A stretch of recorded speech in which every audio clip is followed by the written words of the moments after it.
It's like half the news are about American politics.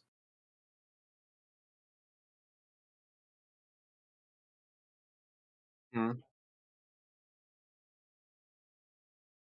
Well, that's not gonna happen. Lies, slander. I will sue you. Mm. Oh, yeah. Unfortunate. Yeah, no. Nope. Actually, Danish heritage.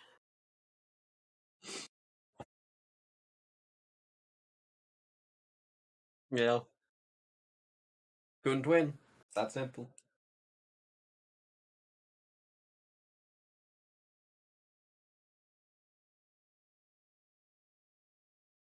Ugh.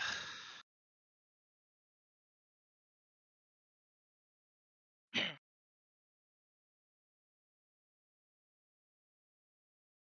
course.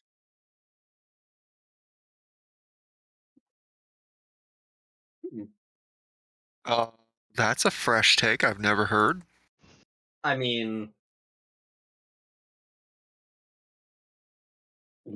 And uh, what is it? Americans. Americans.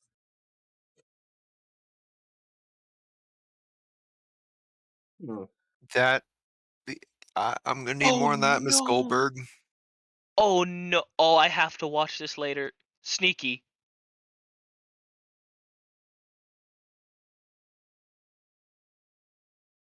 Yeah, that's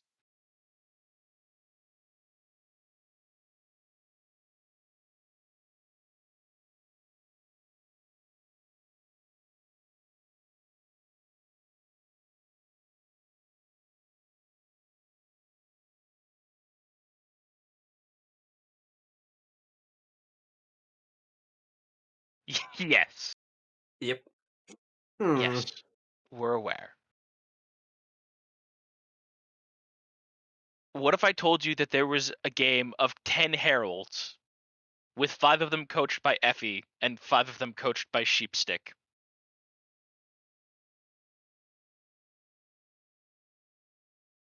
I don't know. Oh, why is this only 12 minutes? Oh, this must be the highlight reel.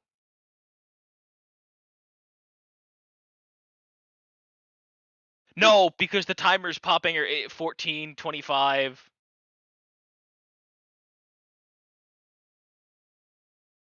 I'm gonna just leave this in memes and shit posts where it belongs.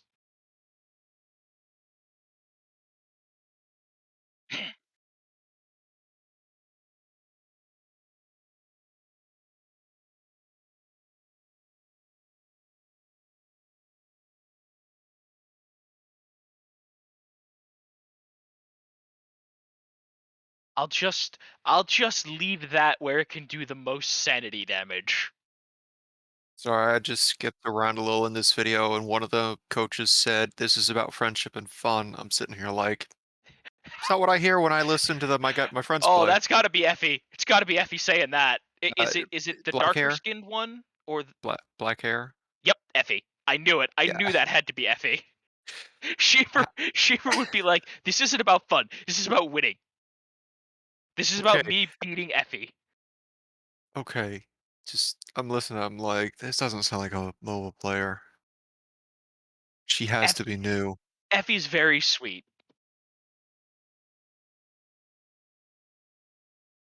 Yeah, she doesn't play as so much as she broadcasts. Like, which isn't to say that you can't find her uh like playing games on stream, but like it's not what she does. She's a color commentator. Meanwhile, Sheepstick is very much a caster. Like she's in there commentating on games, item choices, expands.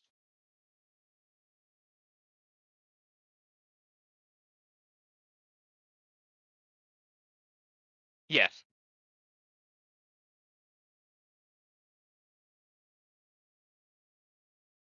I mean, yes. M1 Abrams tanks tested with new system that prevents it from being hacked. To which my first question is, why in the hell was our M1 Abrams capable of being hacked? I mean, it's got some tech in there. My point is, at what point in R&D do you go, hey, wait a minute, this item makes our tank vulnerable to a cyber attack, and you don't immediately go, can we fix it? And if the answer to that is no, you don't immediately just walk over, rip out that prototype, and smash it to pieces on the floor. So anyway, let's get started, gentlemen. This is time for Fanfiction Contempt Theater 9004. 5. Yeah, I'm still getting used to it. I sent Max an image. I should have also sent you Atin, because you do a podcast as well. Oh no.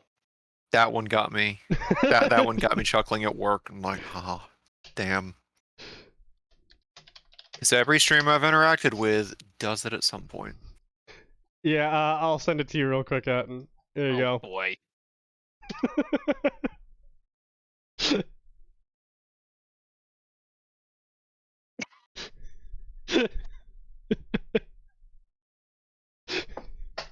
Stupid, and I feel personally attacked. Excellent. I mean, I'm the guy who's got a full 15 minutes in with my mic still muted, so... You've also got half an hour of you just talking to yourself. That's also Ghost great. Max and Ghost Atin. Guess you guys. Yeah, we're muted. My favorite part about those is sometimes we're there, sometimes we're not, and the audience can never be sure. Indeed. Anyway, so let's just get into it tonight. I don't really know what we're going to cover. I think we're just going to go to the book section.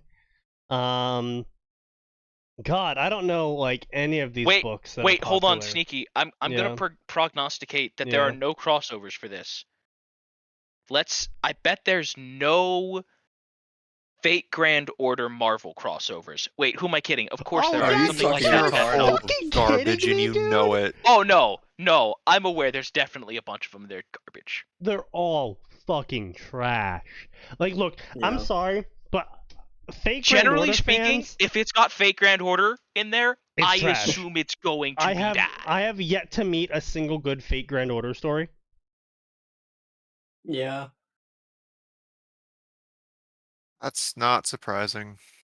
It's just what it is. Part of that is, let's be honest, Fate Grand Order starts off pretty like they did eventually develop a plot that's actually like, oh hey, this is actually somewhat interesting and intriguing. It did not start that way. Yeah.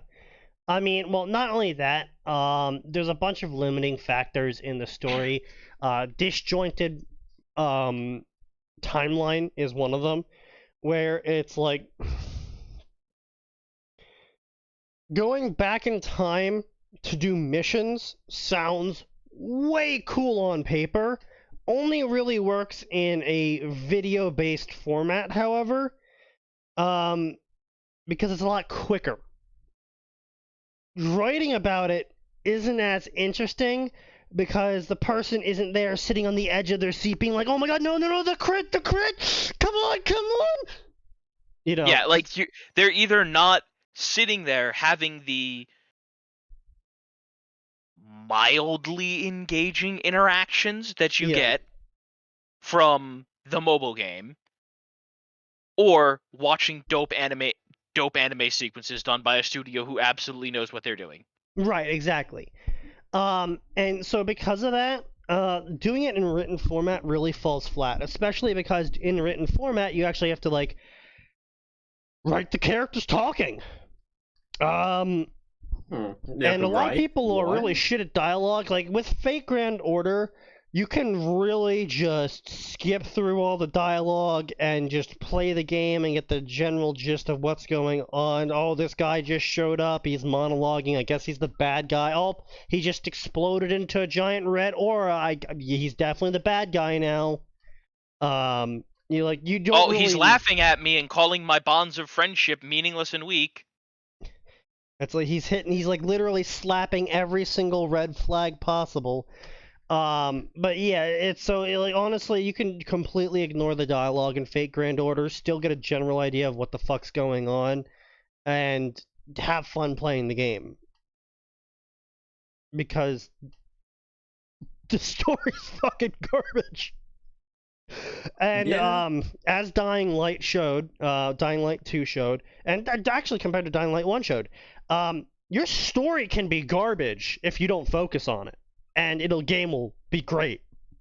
Because Dying Light 1 was a fantastic game, but Dying Light 2 is a very controversial game to some people because they put a lot more focus on the story, but the story's about as good as Dying Light 1's story, which is saying it's pretty fucking bad.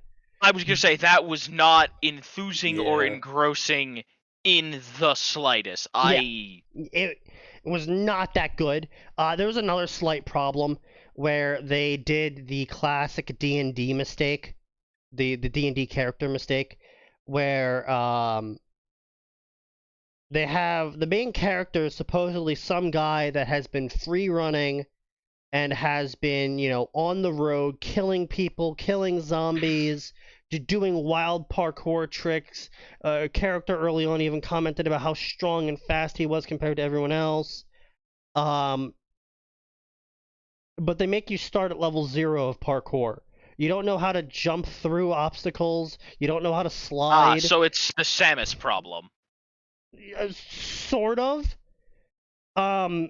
Like I said, it's more classic D&D. It's just a D&D character. It's like, yeah, my wizard's 80 years old. He's a very knowledgeable guy. He's also only level 1 and only knows cantrips. Yeah. Where it's like, the person's experience and backstory says they should be this hyper competent, effective person. But then you get into the game and it's like, I don't know what a gun is. What is jumping? And it's like, okay. Right. Because, with Dying Light 1, you could excuse a decent majority of it as this character's never really dealt with this sort of environment before. And so it's like, okay, maybe him learning how to navigate an environment turned into an urban environment turned into a death trap filled with zombies. Him learning how to navigate that, especially, you can kind of pass off as him upgrading his skills. It's like, okay, fine.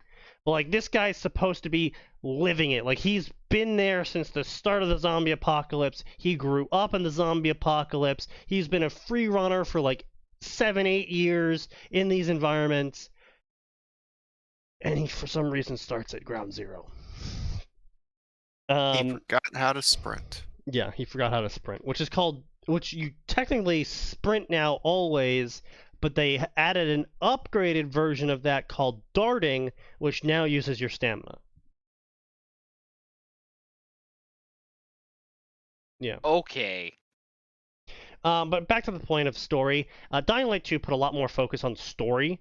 And so because the focus was heavier on the story and you couldn't just skip through it by mashing A and going someplace and killing whatever monster was there and being like, hey, I killed the monster or whatever, what the fuck is going on here now?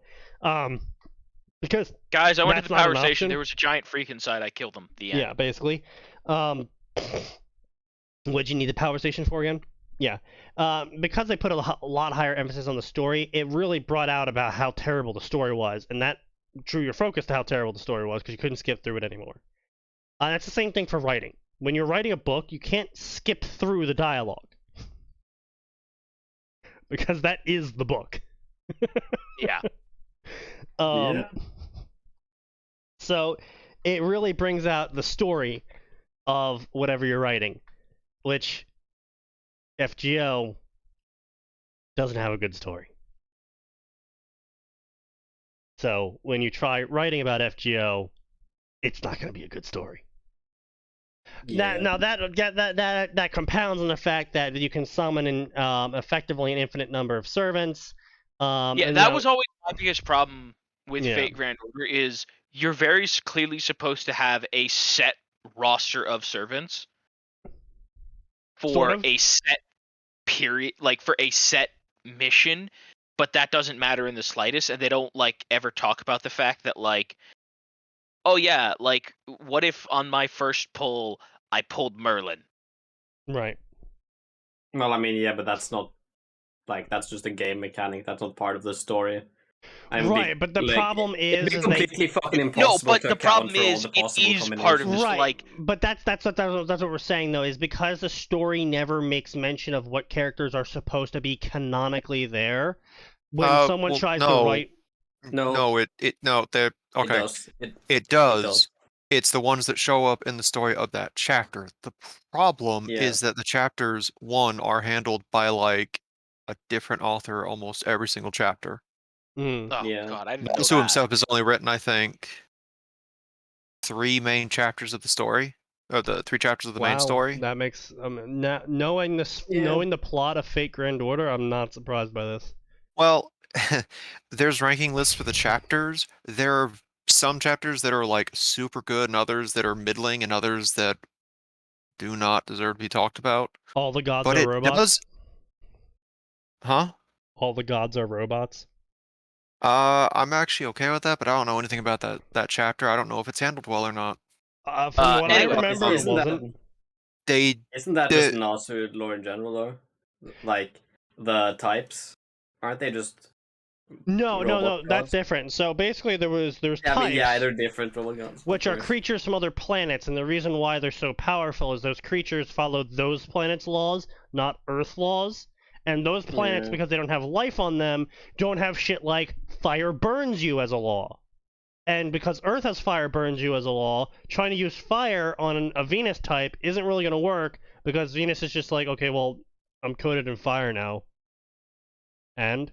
Yeah. thanks, bro. I But guess but I'm not cold isn't anymore. type Mercury a robot at least? Ort. I think Ort. Ort. Yeah. yeah, It there is. is one of them that's a robot, But it's not a god. What I'm trying to say is all of the gods of myth Close enough. are robots from space, according Yeah. to Fate Epic. Grand Order. Like Yeah. all of the gods of Holomyth. Oh, fuck all that. Anyway, Yeah. But anyways, so to go back to the servant thing, so whoever shows up in that chapter, Right. canonically, they are now accessible by Chaldea, Mm-hmm. which is its own weird, massive mana generation. Well, which is they also have like why they have like you- 7 holy grails or something or whatever. they get a new holy grail every time. They get a new well they get a lesser grail, which helps add to the generator.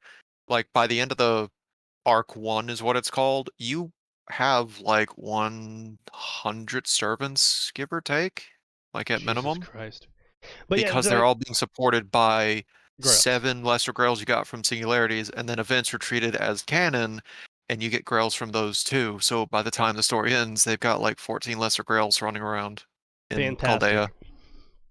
Yeah, Yeah, so it's okay point being having though 14 is nukes sitting under you, right? yeah, isn't that just it's like so reassuring. Yeah, Yeah. but like right, and the problem is the problem is Yeah. saying, oh, but that's just game mechanic, not a story mechanic. It's acknowledged that Chaldea is randomly right. Chaldea is literally pulling the gotcha lever. Like they don't know what servants they're going to get. The only time they know for sure what servants they're going to get is like whenever whatever the area servant is joins up with them. Right. Yeah. And then Yeah. once they defeat the singularity, that servant will answer the call back in Chaldea. Right. Yeah, but Eventually. here's a counter question. Right. Why the fuck are you expecting a continuity from Fate Grand Order? We're We don't. not. We're saying it's a we're- problem when we're you're saying- writing it. It's Yeah, a Yeah. narrative problem when you're writing because a lot of amateur authors are, as we've seen, a lot of amateur authors have a really hard time differentiating game mechanics from narrative. Yeah. As Like Sneaky if and I you- have seen in the Dark Souls section. well, not only just As Dark we Souls have section, seen in the every Doom single section. fucking section. Well, yeah, Oh, I the mean, Doom section. the Doom section's horrible about this because so many stories just straight up have like the Doomslayer walking up to a demon and cutting them with a chainsaw, and they just explode into glowing ammo orbs. Like that's Oh, not a thing that happens narratively. That's a game mechanic. yeah, if he's getting ammo from the demons, he's just ripping it off of their belt if they're one of the what's the base enemy called? So, are they just zombies? No, they're like not marauders. Marauder? No, marauders are No, someone no, else. no. Marauder's the big guy. The Turned Are- or something. I think they're Aren't called. they just imps? Like those are the only No, ones I could see that's him different. No, getting the ammunition imps are from. are the and- little. We're talking about like the ones that used to be like Marines. Oh, Possessed soldiers. no, well, fucking. Yeah, the possessed. Yeah, like I could see ammo coming from that, but not in the form of glowing As orbs. far as I'm aware, canonically, the excuse as to why he's just able to, because again, you gotta keep in mind, canonically, he's been fighting in hell for literally thousands of years without ammo resupplies by visiting planets and shit. So as far as I'm aware, canonically, it's just kind of like he just makes the ammo out of energy, I guess. Hmm. Who cares? Honestly, who cares? Yeah, I kind of I care don't- because I like to read good stories. And Yeah. I think Doom is a really good opportunity to write fun, action-packed stories with a high-powered main character that is already OP, so it's not a stretch of belief for when he's written OP. And I can just enjoy, good fight scenes and Yeah. rip and tear. Yeah, the issue is just, all of that.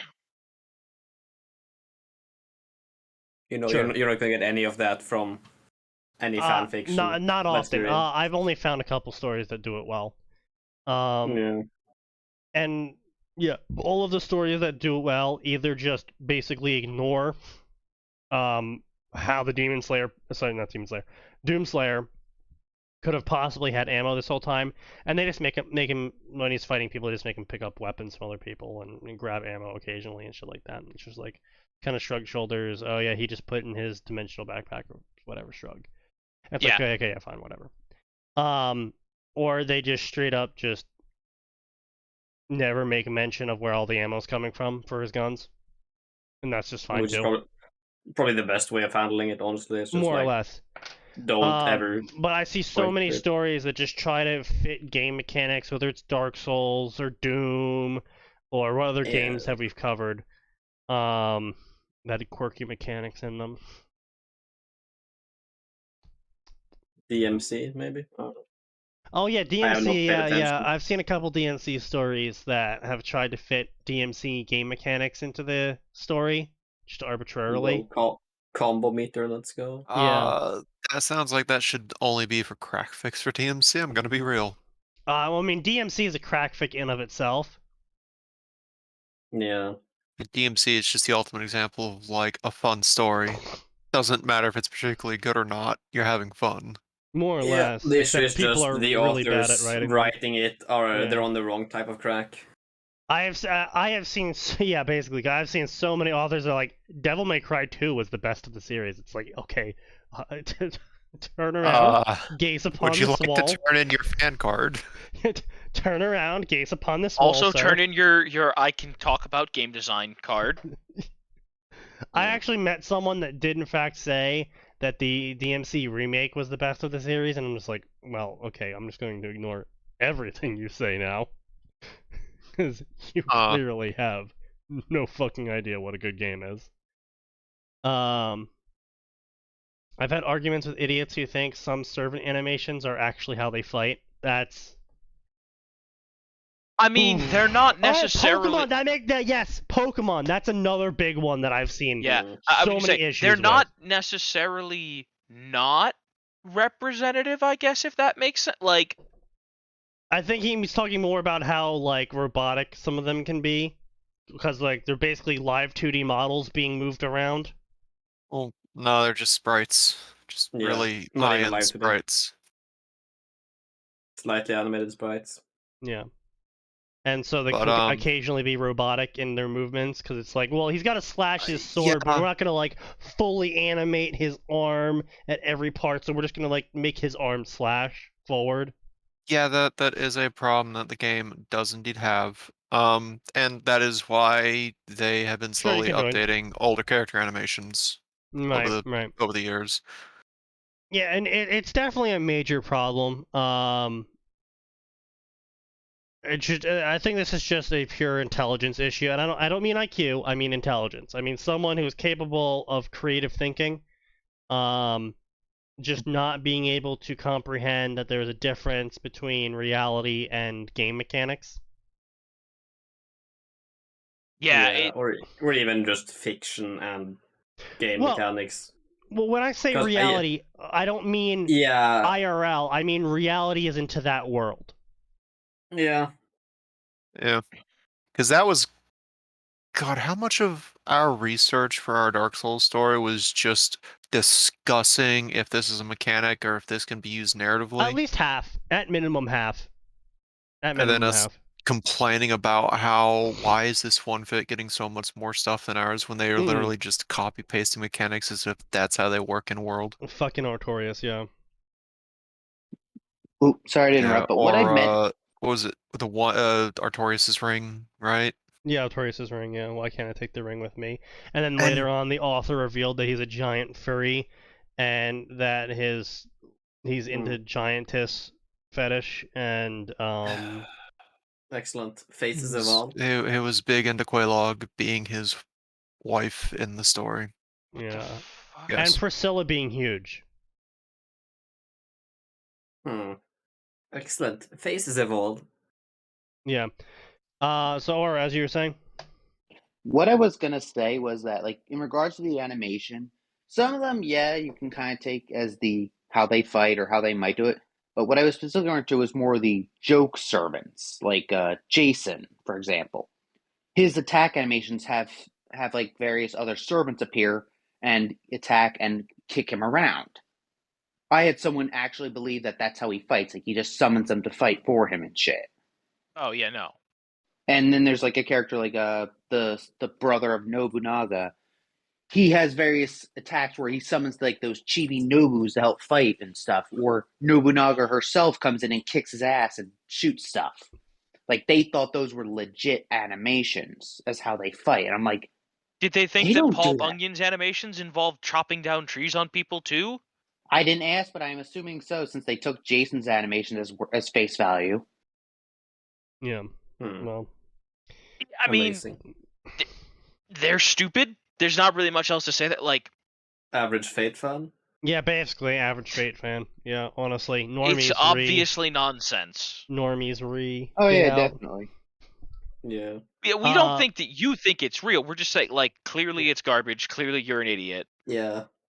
So anyway, so I'm gonna cover this comment from Bird before we start reading fanfic tonight, because this is actually dealing with fanfic. So Elaine posted a quote from, I don't know who he quoted, but they're wrong. I went into a rant about it on that server. So the quote goes, "It's funny. I remember writing a post somewhere once during an argument about how power creep in fanfic was a sign of bad writing and how everything should be nice and logical, where I was pointing out that every heroic legend ever written in every culture basically personifies the concept of power curb stomping. Everyone thought it was awesome back then when they were sitting around a fire that didn't get eaten by wolves, listening to the storyteller tell about people who could protect them, and these stories are all considered classics, but people complain about Harry Uber Potter, Gary Stu, Mary Stu, Lucky Skywalker, etc. is overpowered and boring to read. No, every Gary Stu ever written has only a fifth of the power of Hercules, Ulysses, Gilgamesh, Samson, King David, Sun Wukong, Buddha, Hoi Yi, Shiva, etc. Well, Shiva's again. Okay, you should not be including. You should not be including David in that. Like, I mean, also half these people are fucking gods. Shiva's the world destroyer. Like, oh, Gary Stu has only a fifth of the power of the deity meant to destroy the world. Clearly, he's not overpowered then. Yeah. Sometimes those Brain dead. epics read like storytellers are just trying to one-up each other. they were. Well, I mean, they sort of were, but my response to this is the problem here is all of that's original fiction.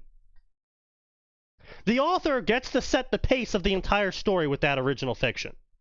There is nothing previously set saying, oh, no, you're doing it wrong, you can't tell a story like that. It was like, no, it's like they're literally inventing a story based on a reality that they say it works like that. So they get to set the rules. So they get to set how everything in the story works. So if the power creep happens, that was part of the story. That's supposed to be there. But when you write fan fiction, which is part of my rant, when you write fan fiction, you aren't building a house. You are walking into a house and redesigning the interior. You are not building a new house. Sure, you might change the wallpaper or the flooring, or you might change the furniture, but it's still the same fucking house. And if you just start slamming on more rooms onto the house, it's gonna look like shit, and people are gonna look at it and go, that looks like shit! Because it's not the original house. People are also gonna ask, did you get planning information for that? Right, exactly. Hey, did you get a permit? So another part of my rant was actually there's two interesting pieces I can actually use as proof as to the difference between fan fiction and original fiction. So King Arthur legends and Greek mythology. So King Arthur legends is obviously all fiction. But later King Arthur legends were fan fiction written about the original King Arthur legends. And now while that's all considered canon, air quotes, no one really remembers the later King Arthur fan fiction that was written. No one remembers how the Green Knight was 100 feet tall and shot lasers. Like, everyone remembers the story of King Arthur and how he pulled the sword from the stone, and Merlin teaching King Arthur, and Morgan the betrayer. Like, that's all the early shit. No one remembers the older shit. Because the older shit's funny, but it's not memorable. Yeah. I mean, it was written by the French, so... Well, I mean, yeah, that too. And then Greek myths is sort of the similar but opposite nature of the King Arthur myth. So, the Greek myths, every single area in Greece, because again, it was city-states back then as well, but like even more isolated than that, like the villages, each village had their own version of every Greek myth, effectively. There was like 300... Each island. Yeah, there's like 312 myths about Aphrodite's origin. Yeah. So, obviously, one of them was considered canon in the modern era. And it was... Same went for the rest of the stories, I can only assume. It was the one that was the most workable with the rest of the stories. That made the most sense, that was the most reasonable, air quotes, with all the other stories put together in a neat little bundle. And that became accepted as the official myth. So someone out there might have had this, like, total curb stomp power creep story about Aphrodite, but that wasn't the one that got considered canon because people didn't like it as much as the rest of them, which were simpler probably, and easier to understand, and more logical. Sure, the logic doesn't make much sense to us, but you gotta keep in mind the period of time. Greeks. So, Greeks, yeah. So it's just like... Another part about it is fanfiction. We can all sit here, and we have read so many stories. We have read so many stories where we look at the main character, and the author's like, guys, I swear this isn't a self-insert. It's like, no, this is blatantly a self-insert, power creep fantasy story where you got all of the powers, and you get all of the women, and you're just the best. We can tell, author, you clearly are just self-inserting here. All of these stories about Ulysses and Hercules and etc., these were stories told around a campfire to other people about a guy that knows a guy that totally heard about these events that absolutely happened. They're not you. And no one thinks they're about you because you're telling the story from the perspective of, I heard this, that they did this. Did you hear that this dude named Gilgamesh had 1 billion treasures and he was descended from heaven and he had a ship that could fly? Like, no one thought, because again, Gilgamesh was a real person, no one thought when someone was telling a story about Gilgamesh, no one was like, oh, well, you're clearly just pretending to be Gilgamesh in this story, aren't you? Everyone's like, so Gilgamesh really had a laser ship? Interesting. Yeah. The gods really gave him a boat that sailed through the sky like it was water? Yes. Totally. He fought a bull the size of a mountain to prevent it from destroying humanity? It's like, yeah, it's like... God, He had a best friend made from mud? These are wild stories. Obviously, someone's trying to one-up someone else probably when telling half of them. But they aren't about the author. These are original stories set in a, semi-make-believe world. The make-believe part is, guys, you gotta trust me, I totally heard this from a reputable source that this definitely happened in our world. Obviously, we can look back on it and go, yeah, Gilgamesh probably didn't fight a bull the size of a mountain. Bro, what the fuck? He didn't? Oh god. Yeah, I hate to break this to you. My entire life is a lie. Now, to be fair, though, apparently every culture is written about a great flood happening, so I'm pretty sure that one wasn't the story. I'm pretty sure that one wasn't a story. Yeah. But yeah, it just makes me so angry when people argue like that. Because it's just like, well, you're equating fan fiction to original fiction, and they're not the same. They just aren't. And so any argument you have based on original fiction doesn't work. Doesn't work. Yeah. And I mean, even if you want to go a step farther, I'm sure Atin here can tell you all about modern DC and modern Marvel stories and how their characters are... Oh, okay, well, anyway. And I'm sure Atin, if he was here, could tell you all about modern DC and modern Marvel stories, about how fucking awful they are, because the characters are generic author self-inserts with stupid fucking powers and Gary Stu, Mary Sue-like writing styles about how they're the perfect little angels and everyone likes them, except they're actually super fucking villainous because the authors are fucking psychopaths. I mean, I couldn't actually tell you about that because I haven't read any of them lately. Oh, really? Because I think they're all really bad. But right. But yeah. that's sort of my point, though, isn't it? The comic book guy hasn't read any of the modern comic books because they all look terrible. I mean, to be fair, the comic book guy's also a whiny shitlord, so. Yeah, too. But point being is that kind of applies to original fiction too, It's like, people don't want to write, don't want to read that much about your Gary Stu self-insert. Like, I'm sorry, even in original fiction, people don't really want to read about it. Luke Skywalker was written as a space opera. We aren't supposed to be Luke. Luke is clearly not George Lucas. Yeah, the name was similar, but it's George Lucas is clearly not self-inserting as of, what if I was a poor-ass farmer who went on to destroy an empire? Not sure why George Lucas ever fantasized about that, but I'm pretty sure he didn't, besides writing the character Luke. It'd be pretty wild if he did, but I somehow really doubt it, boys. Yeah, I'm pretty sure Spider-Man and the Hulk weren't self-inserts for, I'm blanking on his name. Stan Lee. I'm no professional here, but I can almost say for certain they're not self-inserts for him. And they aren't written like Gary Stu's. They aren't written as if the world's being handed to them. Fucking hell, one of the key parts of Spider-Man's lore for a while was that his family fucking dies on him.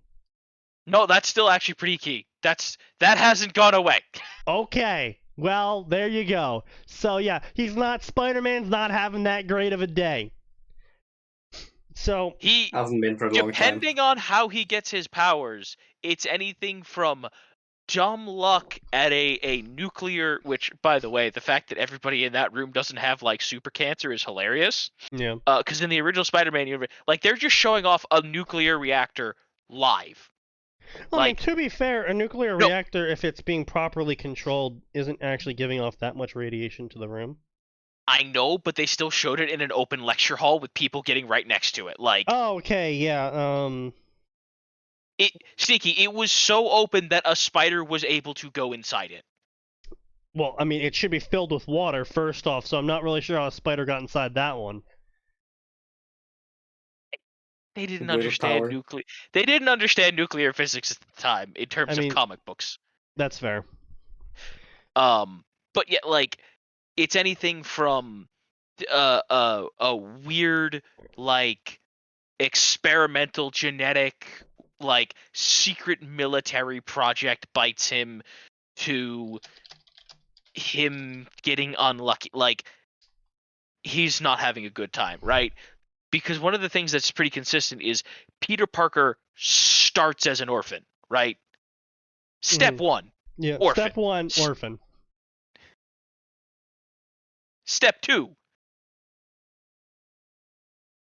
Like bitten by Powers. like Step 2, question mark. Step 3, Yes. Spider-Man. Yeah. which for the record is then generally followed up with step 4, dead girlfriend. Oh, of course. Sometimes. Sometimes the dead girlfriend is the direct result of Peter forgetting how physics works. Yeah, I remember that one, actually. Oops. Next snap. Whoopsies. I think a lot of people remember that one. Yeah, it was kind of a big thing. It's not exactly a forgettable moment in in comics history. No, because I know that you guys are probably not going to watch Spider-Man Far From Home or No Way Home. It No, was I'm- really I'm nice. going to. Not really, Oh. no. Okay, then Max, No. plug your ears for 10 seconds. Well, no. Just don't talk about it. The Sigma Max grind set. Sigma Max.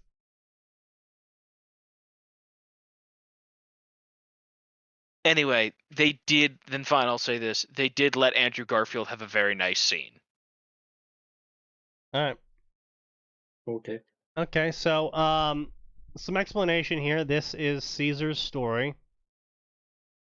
And it's, Hey, yeah. Did you I mean, mean it's to only still have the 7 curtain pages. down? Oh, wait, what do you mean do I still have the curtain down? You still have the curtain down on my stream. And Yeah. yes, I did reload it. The fuck? It shouldn't be, but, I mean, hey, we're here now. Don't worry, we got there eventually. For some reason, the timer is stuck at 5 seconds. Interesting. Uh-oh. I noticed that, and I If it was ever like, becomes my first unstuck, thought was, we're oh, gonna the die. timer's stuck at 5 seconds. Clearly, this is a me problem, and I should just reload the stream. And it's like, nope, curtain's still no, there. I'm just gonna casually gaslight people to think we have 5 seconds left before the... Yeah, it's been literally 40 fucking minutes. No, 5 it's been seconds 5 left, boys. seconds. No, we Yeah, started exactly. 5 seconds ago.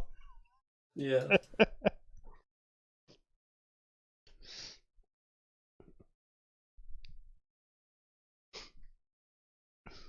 We've been at... Yeah, it's gonna start 5 seconds from now in 40 minutes. 5 seconds to stop the spread, guys. 40 minutes later. Oh fuck. Oh god. Sneaky's gonna spread shitty fanfiction to our ears. I will. Run. He's already done that. Yeah. So again, as I was saying, this is a story by Caesar. It's written as a epistolary series, Okay, which is basically that's a word. news clippings, emails, little short stories from people, etc. That tell an overarching plot line. Alright.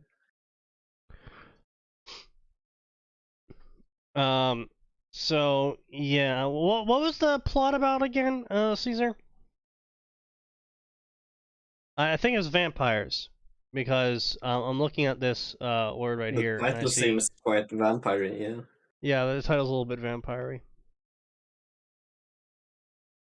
I bet it's Um, gonna suck. fuck off. No, too late. There's a reason that we keep Arn around, and I can't remember what it is. We keep him Yeah. around because two of us are too lazy to kick him out, and the other Mhm. invited him to begin with. Yeah, I don't know who Yep. invited him. No Clearly, it idea. must have been that bastard Nose. Clearly, it was Nose Hair. He's not here to defend himself. Works for me. I mean, technically it was the Russian. Oh, it was the Texas. Russian, technically, yeah. Yeah, 2017. But he's not here anymore, and he can't defend himself either. So I'm I mean, still he is okay on the with this. server.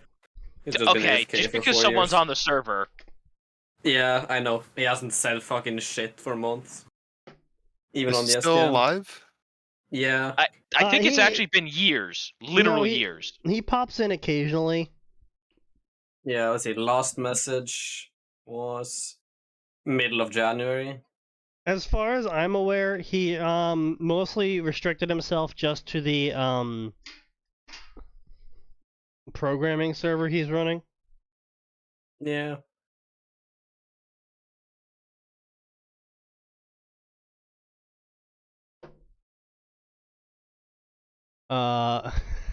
For posterity, well, it's a broken link, so I don't know what you're posting for posterity, Yeah. but Post it in the Discord we if you can't want see us it. to actually care.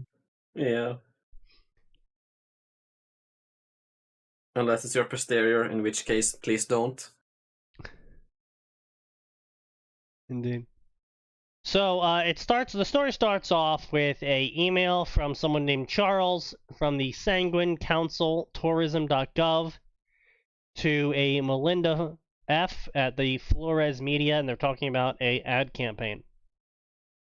Good day, Melinda. Can't tell you how excited about the city council, especially the head of tourism board.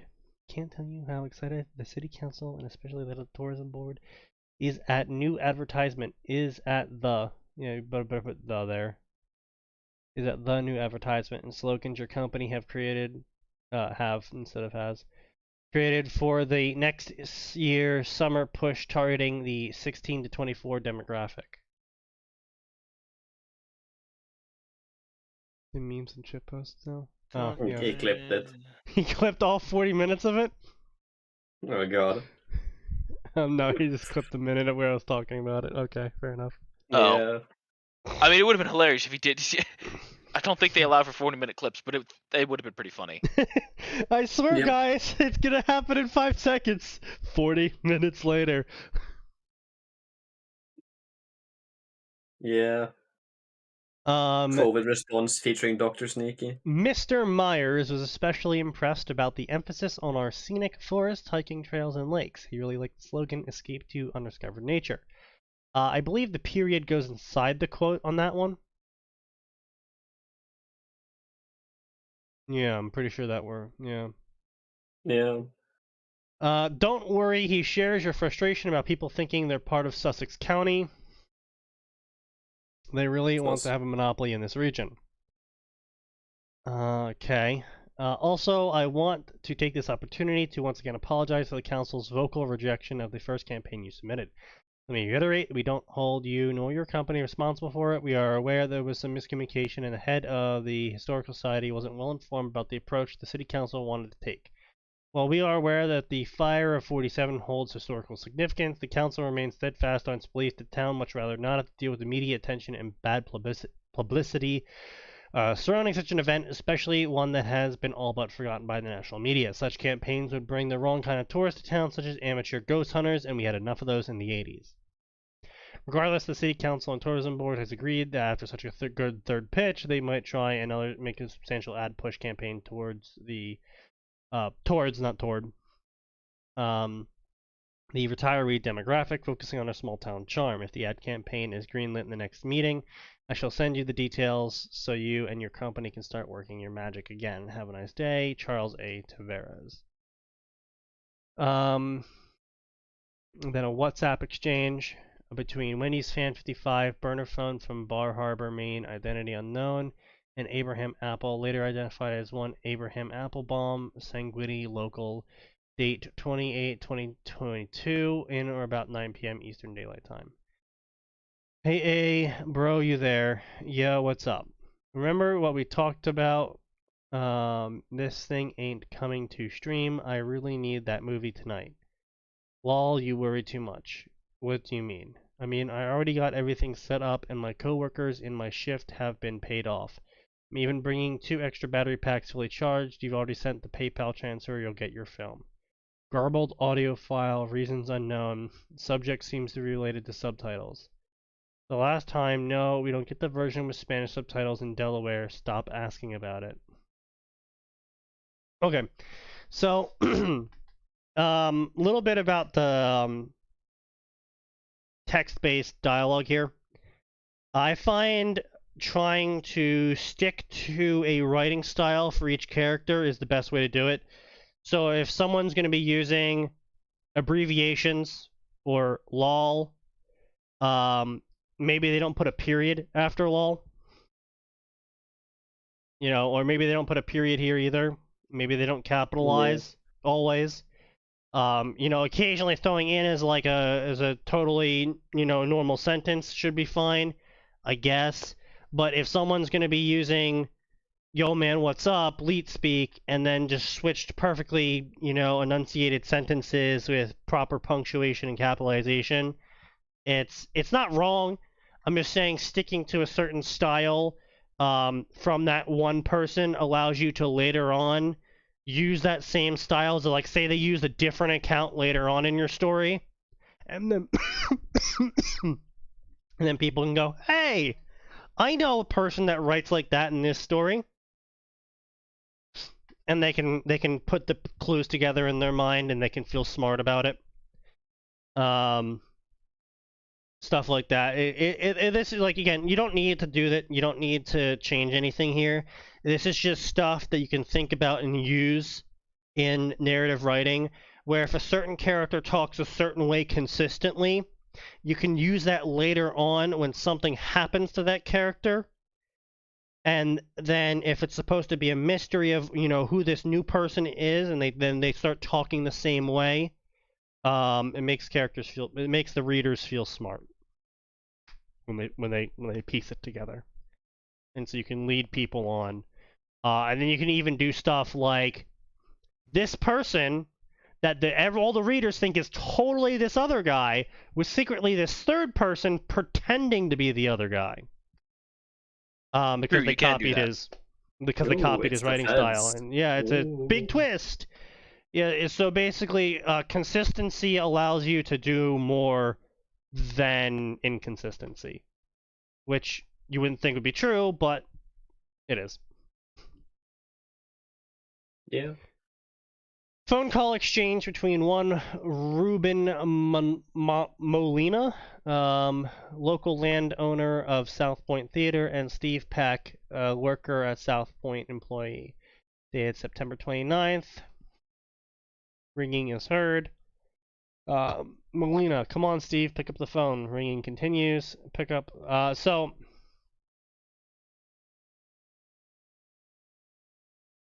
This part here wouldn't be picked up unless someone had planted a bug in the same room as the phone call and then spliced that into the phone call transcript.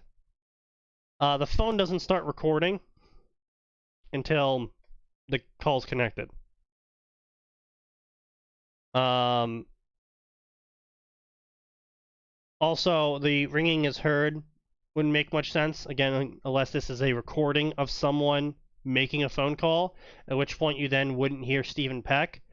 Again, unless this is a splice of a recording of someone making a phone call, then splicing the phone call in for context into the recording of the person making the phone call. Yeah, I mean, that could work if there was, like, some external event that was required for context, but in this case, it's not really applicable. Like, say somebody's being beaten the fuck up and are calling 911 or whatever, like, then I guess that could be spliced in for more context, but not in this case. Deleted everything before the click. Oh, okay, yeah. Yeah, that's fine. Yeah. That works. Makes sense. Again, you could, again, this is just future thought. It's entirely possible, depending on the situation, obviously. If this is the police, for example, so government officials typically, their entire call, including everything you say before the call's connected, is typically recorded. And that's for accountability issues. So like if the police officer's muttering beforehand, I fucking hate this person, that all gets recorded. But that's because they have a special system set up to record all audio that goes into the phone, regardless if there was a call or not. So that's a separate thing. So with police calls, you could get away with that, but only from the police's side, not from the caller's side. Yeah. Steve Peck, and it would be indistinguishable, not undistinguishable. Guttural noises. Oh, thank God, about time. Boss, what? It's 3 in the morning. I can read a clock. Wake the fuck up. We have a problem. I need you to go to the theater. Wake up your sister if you can, too. What? It's Abram's shift, not ours. What's going on? Fucking Abram is what's going on. A theater neighbor called to complain about hearing screams coming from the theater. I'm looking at the camera, tries to interrupt, but Molina keeps talking undistinguishable again. Fix that. They don't fucking work. I'm trying to call Abram, and he's sending me straight to voicemail. Get your ass to the theater now. Call the cops. Don't you think I already tried that?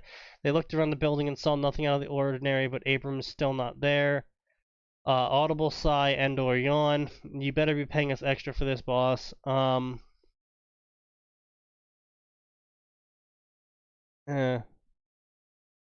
would, for this right here, I would just choose one. Typically transcription software isn't advanced enough to be like, this is a sigh or a yawn. Yeah. So it would probably just pick one.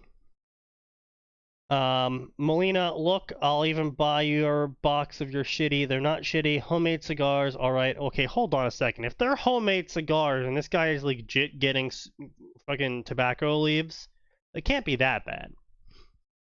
I mean, they could be pretty bad. Yeah, no, they could be pretty bad. But still. I don't care, go. Fine, I'll wake up Melissa, we'll be there in 20 minutes, call you when we get there, call ends. You don't need a period here. Oh, yeah, so far, I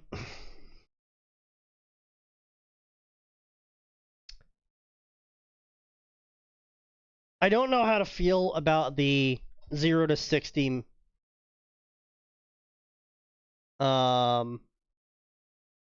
your story just took right there, where it's like, it's sort of just, calmly building up, hey, thanks for the ad campaign, there was mysterious event in 47, and then we had ghost hunters in the 80s, and yada yada. So that's fine, that's a good opener, I like that opener. It moving into this WhatsApp conversation about in modern day, someone's trying to pay someone to go record a movie. Yep, sure, fine. And then it just kind of drops immediately into the person's gone and they're missing. Yeah.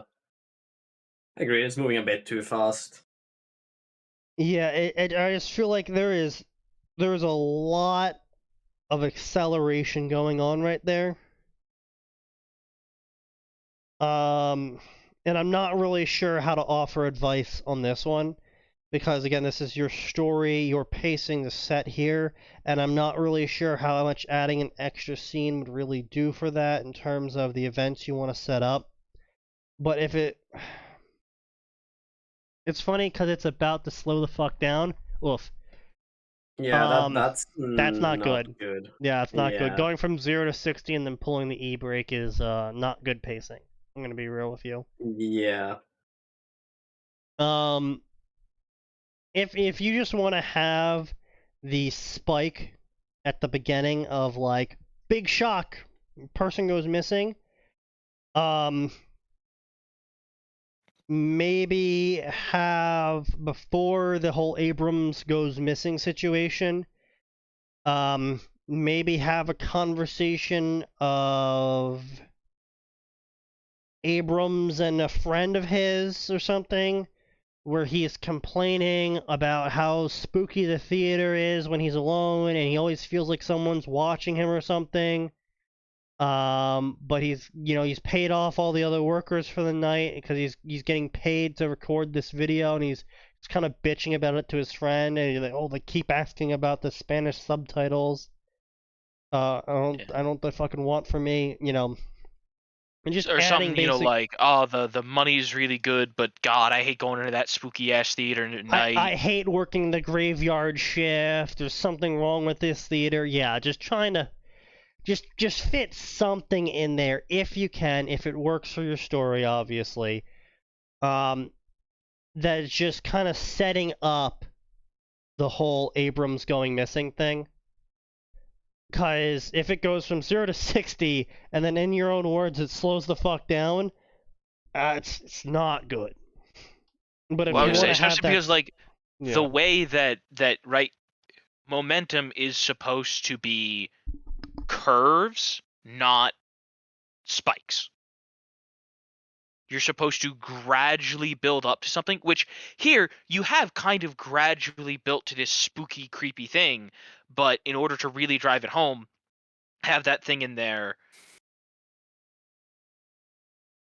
See, you're trying to do like in media res, and it's not great. Like in media res is really difficult, and generally you'll get a lot better results for your author or for your readers by just the whole retroactive slowly thing. going up and then Yeah.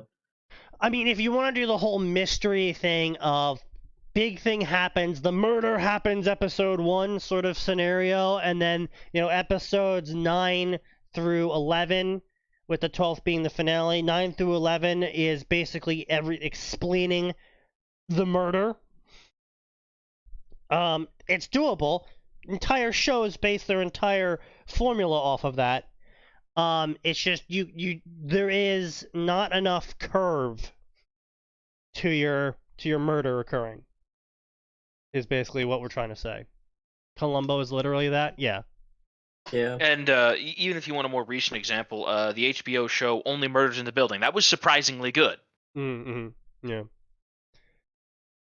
Now, I think the problem with the curve here is that if you had started immediately, like with these shows you typically do, the opening scene is the murder, that sets the pacing, and then going back and explaining the murder works. But because you started off with like this innocent, you started off with the more YouTube angle, I guess you could say, the YouTube ARG angle of like, the first clip is totally normal. It's perfectly fine. The second clip, again, perfectly fine. Oh yeah, 2 teenagers, one's paying off the other to go film a video for them at the movie theater. It's like, okay, yep, perfectly fine. And then the third clip is where something starts going a little bit weird, and then the thing happens in the fourth clip. And then the rest of the clips are just kind of like trying to be like, okay, what the fuck happened? Again, the YouTube formula kind of has that one down pat. But again, it's different medium, so you have to work with what you got.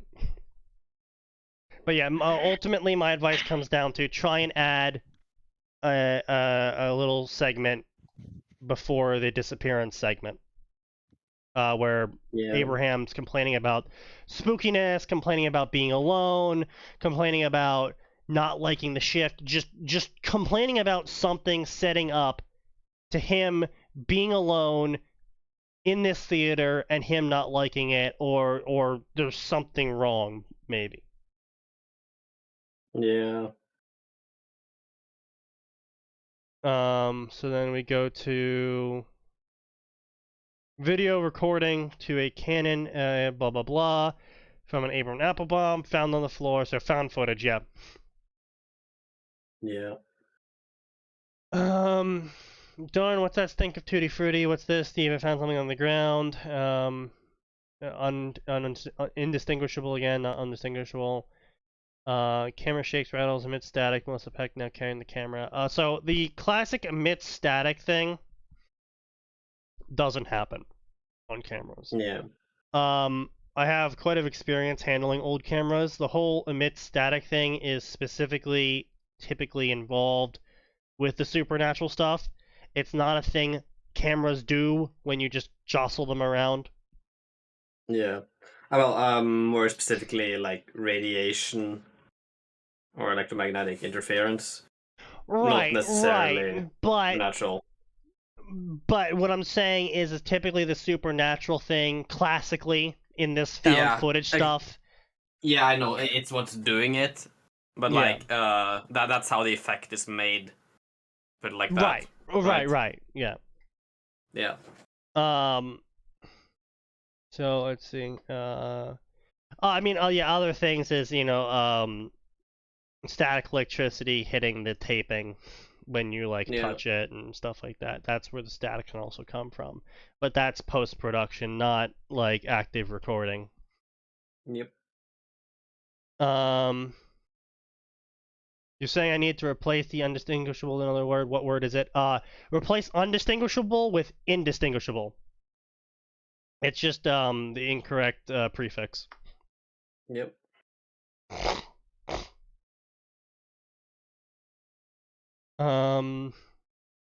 Abram.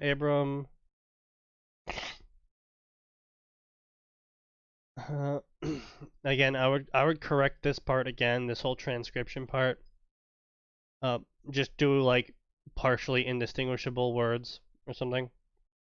Boss, I keep telling you he's not here, he's gone when no one's here. Yes, everything else seems to be here. Gosh darn it, Steve. Abram left his camera here. Yes. Listen, boss, I'll call you back. Melissa got something by about time. Whoa, is that his garbled noises? Again, just pick one. Don't do slashes. Yeah. Yeah, Abram left it on the floor with his tripod. Weird thing to forget. Sis, this camera is worth more than you and I make a year, cigars and sales included. I doubt that, but okay. There's no way he would forget about it. Wait, don't tell me you think he was kidnapped. There hasn't been a violent crime here in 40 years. Why would anyone kidnap a theater worker? Is that thing still recording? Well, that's the other thing is that would probably be brought up is who would kidnap a guy and then not take the camera if they're doing a crime.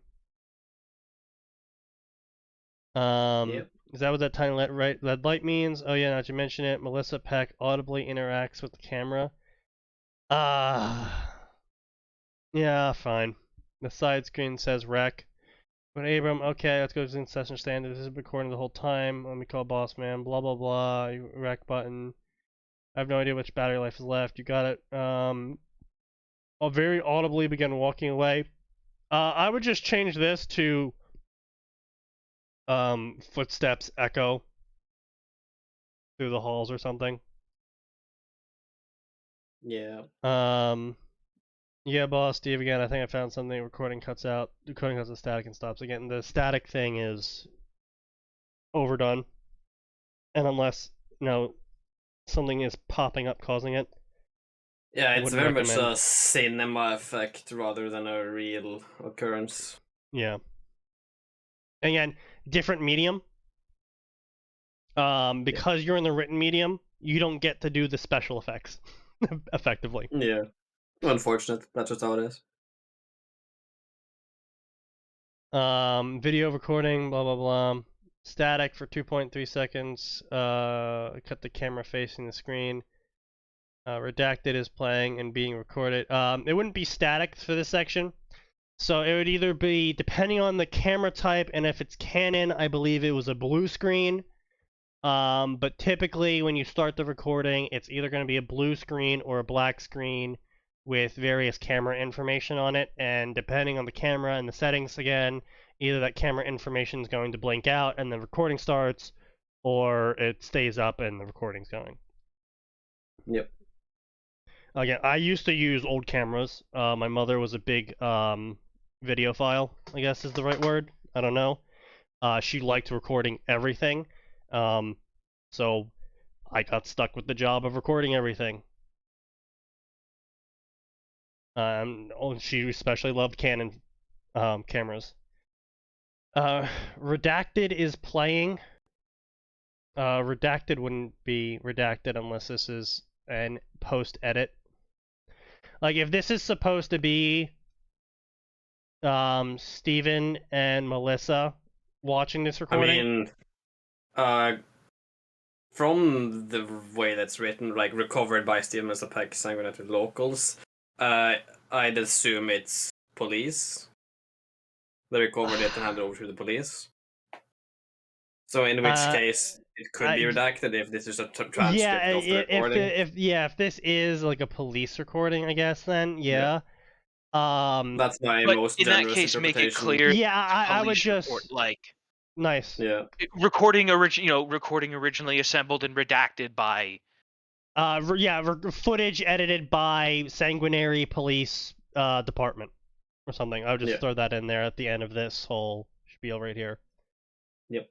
Redacted is playing and being recorded by the Canon X4 camera. All of previously recorded sound is from the film itself until 1:13 a.m. Sound of the following conversation and voices were digitally isolated as much as possible. Yeah, so especially because of this part right here, throw in who exactly edited the footage right up here.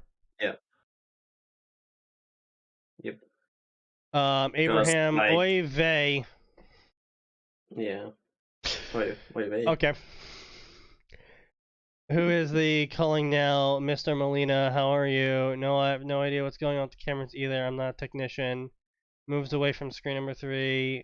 It's still there. I'll try to be back later. No, yeah, I'll get right on it after I deal with the gum below the seats. Yeah, rest of the conversation is indistinguishable, yeah.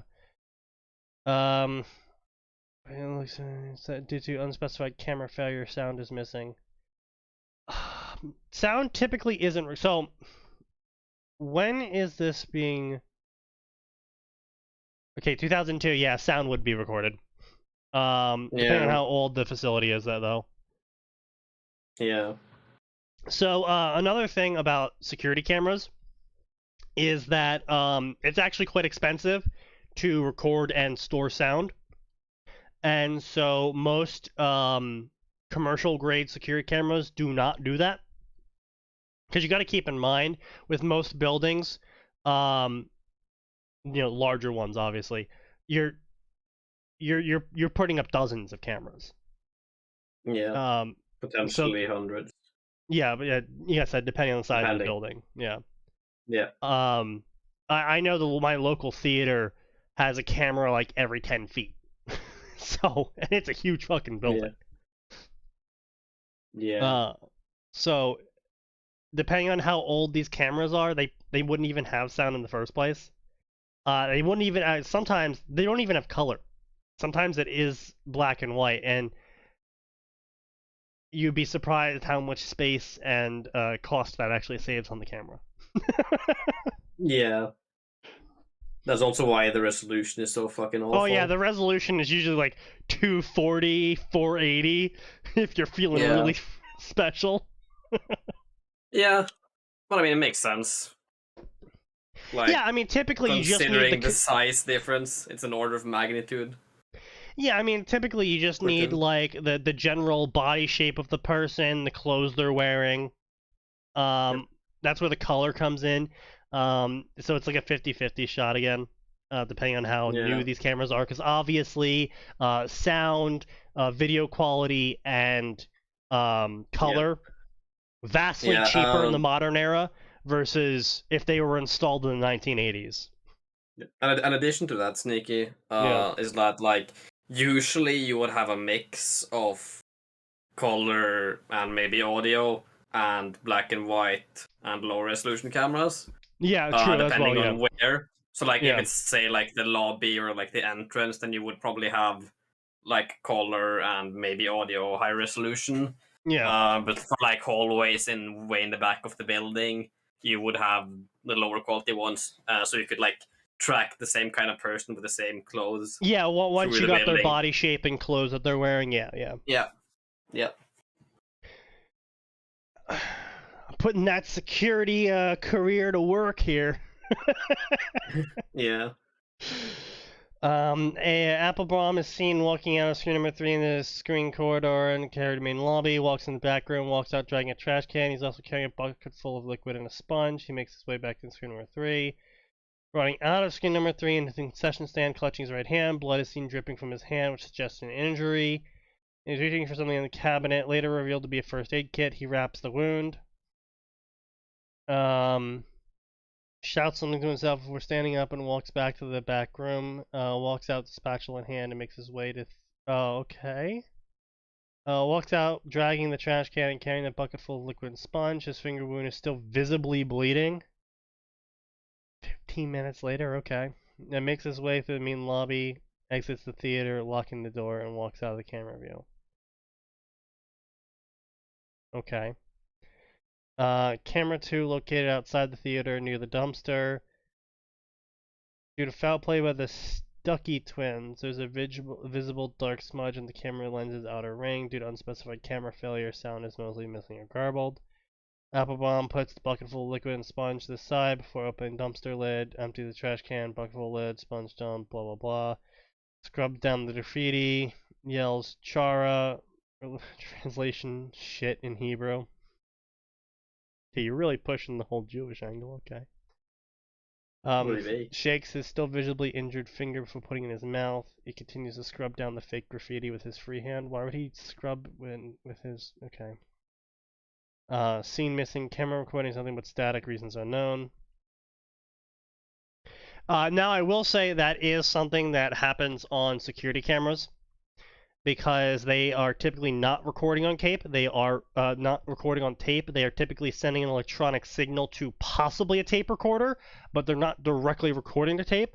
So in that transmission with security cameras, you will get static. And I have had to deal with that. It's very fucking annoying on certain security cameras. Sometimes it'll just be half an image, the rest of it's static. Sometimes it'll be the image is being cut up into bars and some of it's static. Sometimes it's just fully static. Why not? Yeah, I found something out right. It's just really weird. It's how the electronics interact with each other. It's also it baked into the settings. Basically, if like something's giving off an error report, sometimes it'll be told to go to static to tell you that there's something wrong, or maybe it'll go to blue screen, because we did also have some cameras that would just go to blue screen. Because again, these are all cameras that are hella old. They were installed back in the 70s. The radio equipment in the facility I was in was so old. The last engineer that worked on that equipment retired in 52. That's pretty impressive. Yeah. And like it broke back in the 90s, and they brought the guy out. He was like 92 years old. They brought him out of retirement, paid him like $160K to fix the machine, because it was multi-millions of dollars to replace the machine. Yeah. Because they couldn't replace it. Because if they were gonna fix the machine without fixing the machine, and they're gonna fix it by replacing it with a different machine, they would have to remove the entire security system and put in new cameras, new lines, new recording equipment, everything, because all of it was just so baked into itself that they're completely incompatible with modern stuff. And which is why we just had cameras that were like decades old that were just on the fritz, and there was dick all we could do about them. Some days they worked, some days they didn't.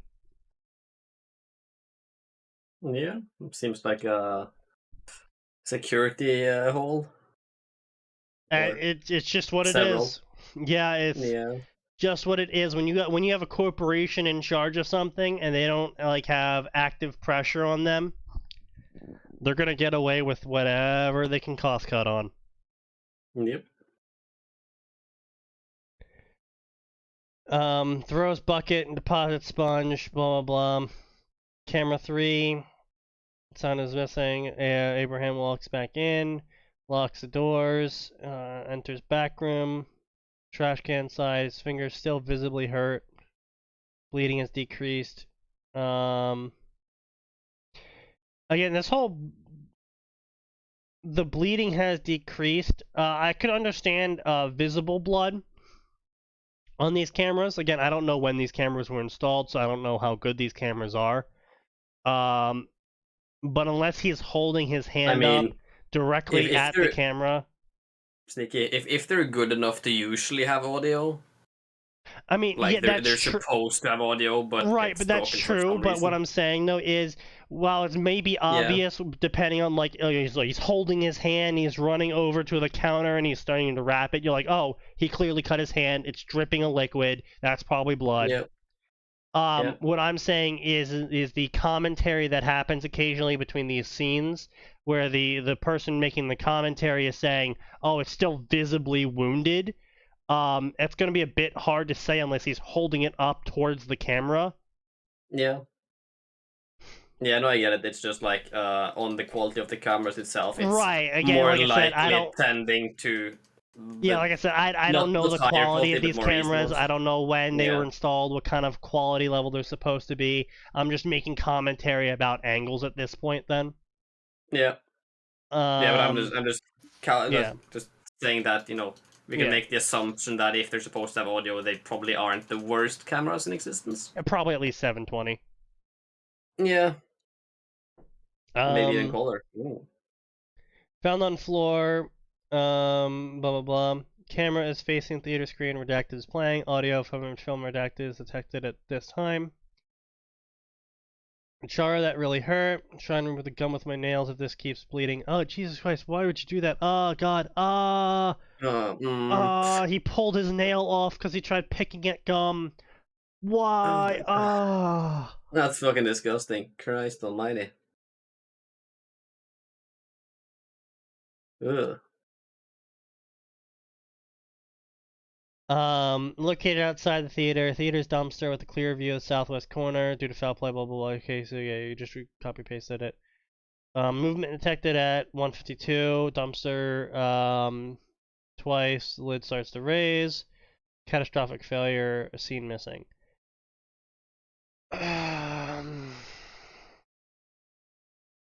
Okay, yeah, fair enough. I mean, like I said, this gets into what I was saying earlier. Is typically with the whole supernatural thing, typically the cameras suddenly go on the fritz and the static is being used to show that. Yeah. So I mean, yeah, that's typical. That's fine. Yeah, it's just not as impactful in a written format. Right. Yeah, in the written word, it's just not as like ooh. The camera. Oh no. Yeah.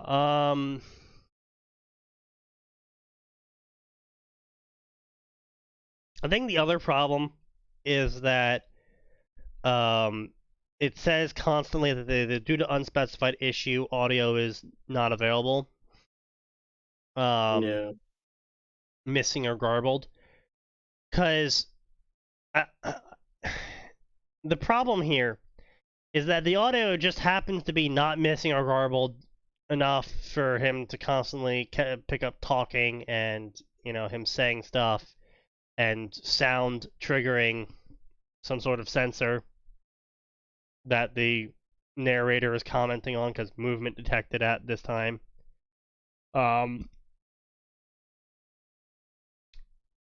So it kind of also reduces the impactfulness of like, ooh, spooky supernatural thing shows up and the camera goes offline, because apparently the audio has always been offline, so it's kind of losing its punch there a little bit.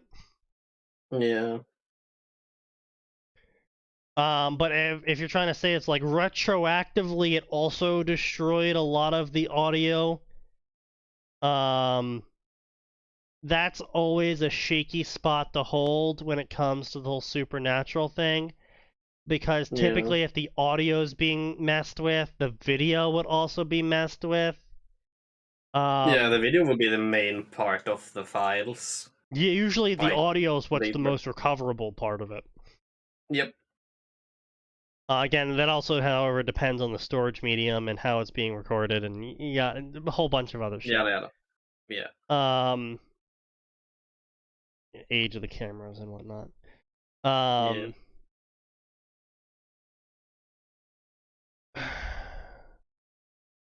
But yeah, like I said, this is just a difference in medium. Obviously, this would be far spookier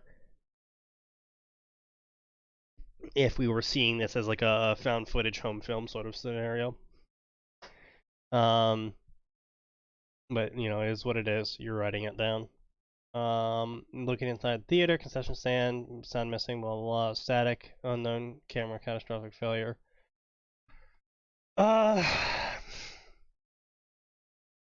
And again, the whole retroactively, like, all the sound is for some reason garbled, but the video is fine up until these moments. It's kind of like, You can do it. And I'm not telling you not to do it. I'm not saying it makes any difference. It's kind of just like, though, Yep. Source camera from Abrams. Locals cameras facing the theater screen. Redacted playing credits. Checked it at 220. Sounds of conversation. Faint rustling. What was that? Oi. You're trespassing. Bina Zana. You son of a bitch. Didn't the locked doors clue you in? I'm warning you, this theater has a security system and your actions are being recorded and sent to the police. My nerves. Anyway, movie is almost. Rustling noise. Fuck me, I heard that. Who the... Camera records. Pink. Unknown, undefined. It rises from rows of seats in front of. Produces 2 yellow eyes. Room. Screams. Camera falls to the ground. Keeps recording. No sound is recorded until the camera's discovery.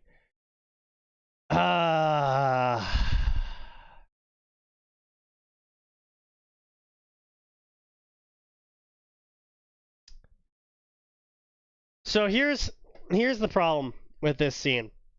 It's fine, but you've set up. It's fine. No, I mean, sort of, yeah, basically. The problem is we can see the scene. Because you've set up previously that 2 cameras have failed every single time this creature is doing something, then you just miraculously have the 3rd camera seemingly not fail and fully records whatever the object is, but it's fuzzy or whatever. That's not really a great transition, I guess you could say. Yeah, I mean, like, the difference is, you know, security cameras versus an actual professional, modern, high-grade camera. I mean, but that's yeah, true. That's true. It could be a different recording method. Yeah. The 3rd camera is not a security camera, though, and I'm not saying you're wrong here.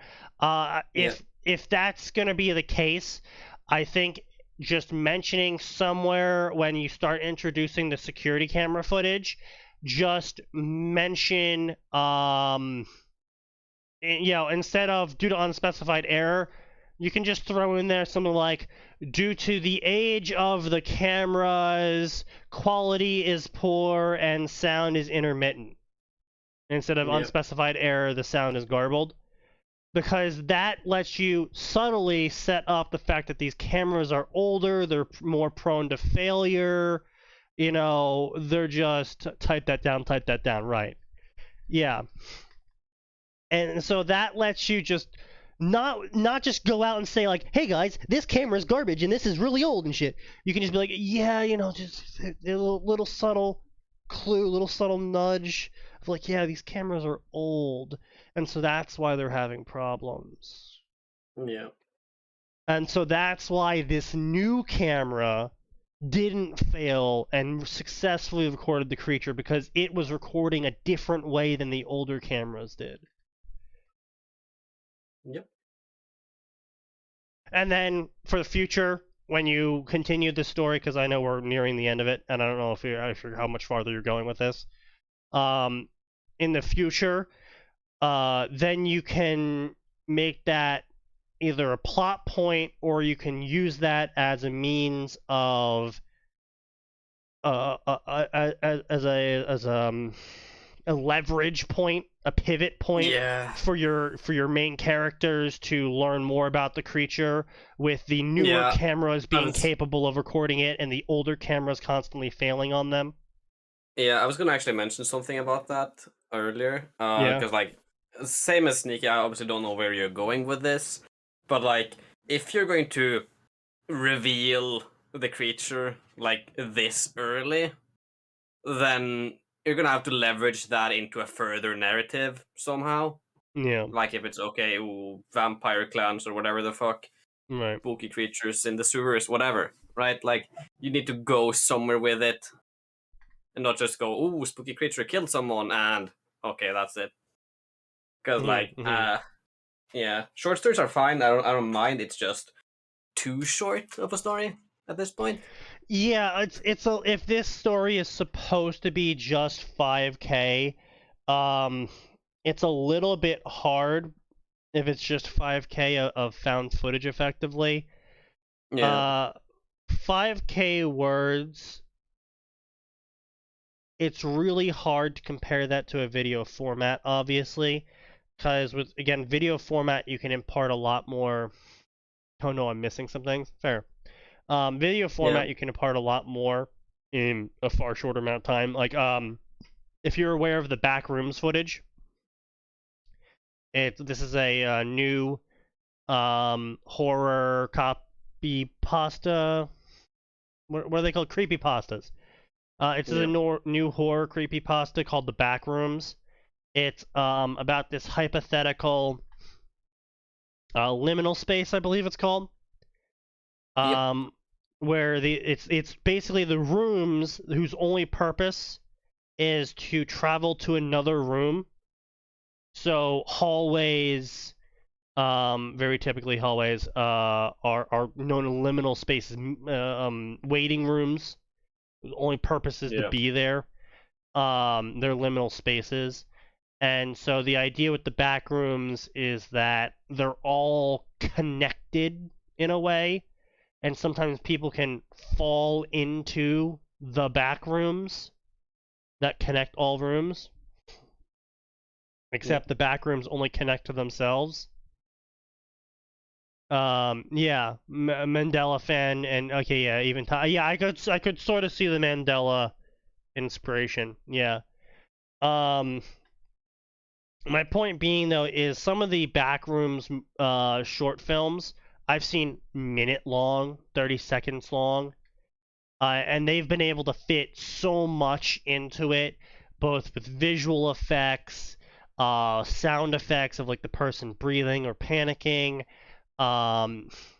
even campy stuff like, oh, they found a body and it's like basically exploded, like all the flesh exploded off of the bones, and stuff like. They were able to impart a lot more. So 5,000 words when it comes to a horror story, it can be fine. But when it's a horror story told in little tiny snippets, with the majority of it obviously not directed towards telling the horror story, because they're snippets of like audio relating to the horror story, sometimes isn't enough. And obviously, if you're missing pieces, you're going to be able to build it out more. But at the moment, I don't know, it just feels a little bit. It's a bit too empty. Like there's promise here. Like you can go places with this, but you need more of it. Essentially. Yeah. Yeah. Not the biggest fan of the Walton Files. In fact, his drawings mixed with real life footage just kind of kills the immersion. Plus, it's like basically FNAF. Yeah. The Walton Files are interesting. I mean, but it's basically just FNAF. It's a thing. It's basically found footage FNAF. So it's like, okay. Also, the voice acting on it isn't oh god, I saw that image.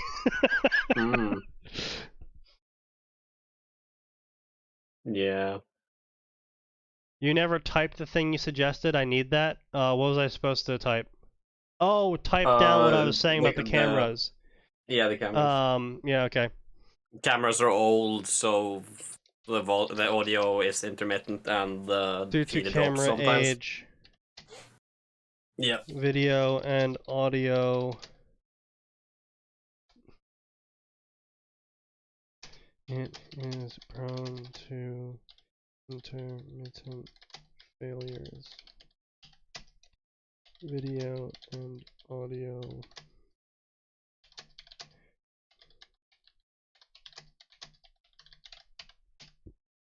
Yeah, I mean, like, I'm not really a fan of the found footage type things. I like more cosmic horror things, like Monument Mythos, for example. Oh yeah, Monument I- Mythos was actually very interesting, yeah. Yeah, I find those just more interesting in general. But yeah. Yeah, Gemini Media, yeah.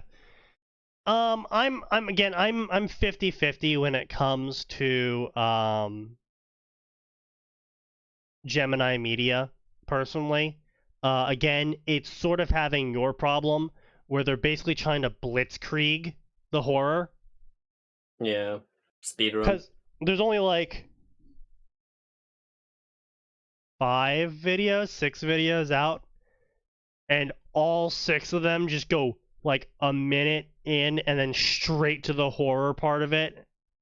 It's like, okay, I mean, don't get me wrong, the horror part of it's cool and all, but it's not like the Monument Mythos where it's very subtle at first. Yeah. And it's like, oh, what's going on? What's going on? Then it starts ramping up. The more and more horror is taking up more and more of the video. But at Yeah. first, the first early videos were like, ooh, I also like. what could it be? What's the other one? The Flesh Pit National Park. Oh, Flesh Pit National Park was very cool because Flesh Yeah. Pit took the opposite stance of the rest of the modern horror stuff, where it starts off and you're immediately like, oh, that's fucked up. What the hell? Like, it doesn't Yeah. even like try to be subtle at first, but it does the interesting thing where it's horror, but exposure to it of the person writing the epistolatory stuff makes them frame it like it's completely normal. Yeah. And so the horror is not present in the narrative, it's present as the observer. Yeah. Yeah, like that was a really interesting, different style of doing it. Again, it's very hard to pull that off, though, because True. it requires a non-immediate but still horrific threat. Yep. Because most horror comes from either the unknown or the danger of it. And we obviously know a giant flesh pit is dangerous, but in universe, it's not horrifying because it hasn't killed anyone. And it's a fucking tourist attraction. Yeah, it's a tourist attraction, but it's also not unknown anymore. Yeah. So like it requires a very specific kind of creature horror basis that isn't really like, you couldn't do aliens as that sort of thing, xenomorphs. That it's not possible for that. It's not possible for Gemini to do that sort of thing. The Monument Mythos is actually a mix of Xenomorph and Flesh Pit. Yep. So which also makes it very interesting and creative. Yep. But anyway.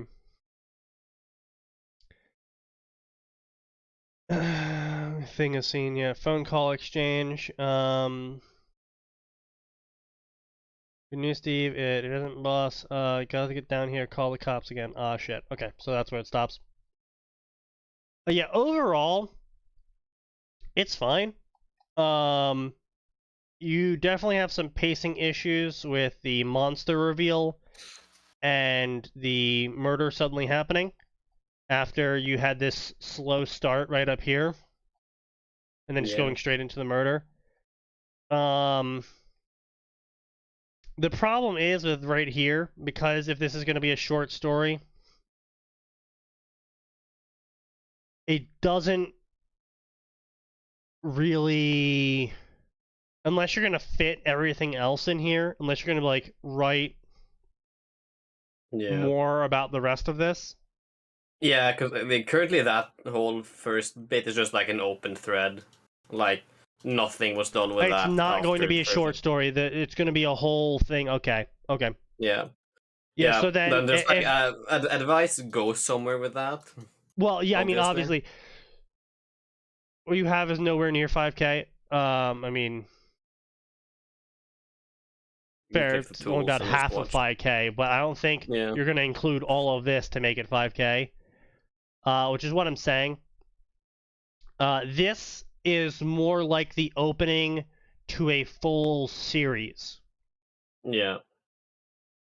Because there's so much you can do with this part. There's so much you can do with this part. There's Yeah. the ghost hunters and the fire of 47. The bite of 87. No. MatPat, no. Not another game theory. No, that's Markiplier. I mean, yeah, but MatPat did like 47 videos on FNAF. Oh, I know, right? explain it Yeah, or- he's got like yeah. so many videos. Yeah. Um, But yeah, this actually reminds me a bit of World of Darkness and specifically Mythbreakers, Sneaky. oh Like yeah, that first thing in the yeah, vampires. yeah. At the theater, yeah, you're right. Yeah. I'm really sad that Kiara kind of killed that campaign. Yeah. Hopefully one day it'll continue. Yeah.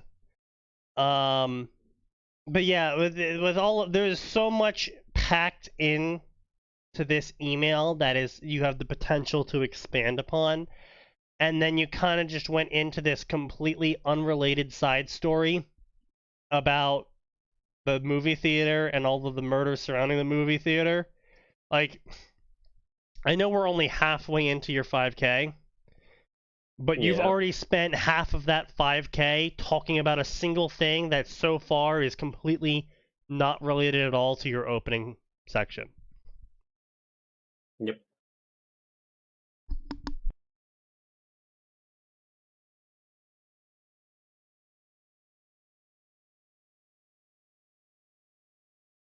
So either the back half of the 5K is going to have to relate to the, we're going to have to mix these two, relate to the whatever's happening in the movie theater to this email. Or I don't know, man. I don't know how you're going to work that, honestly. I'll have to wait for you Yeah. to write it because this email just kind of puts it in a whole different frame to your story. Yep. Because if you had opened up with this, the rest of your story as it is so far would have made sense and would have been fine. But because you opened it up with the email, which don't get me wrong, I love this email. No, it's good to set up something. It's just not setting up anything. It's just We're not seeing setting up it. the story you wrote. Yeah. Yeah. But yeah.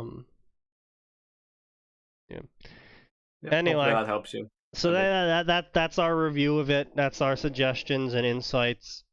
Yep. Do we care for spoilers? Go ahead, man. I'm not. Yeah.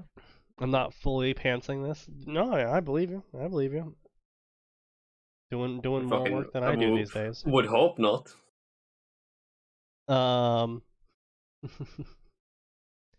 God, these inherent, like going from that little epistolatory blah blah blahs to back to this inheritance cycle shit. It's just like fucking whiplash, man.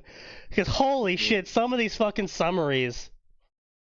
Yeah. Romance angst, angst tragedy, romance angst, tragedy drama angst, romance drama. Invictus, Yeah. Rebirth, a time travel Aragon fic. Old and weary, Aragon watches the other half of his heart die, leaving only him in his lonely exile. Wait, Saphira dies before Aragon? Oh.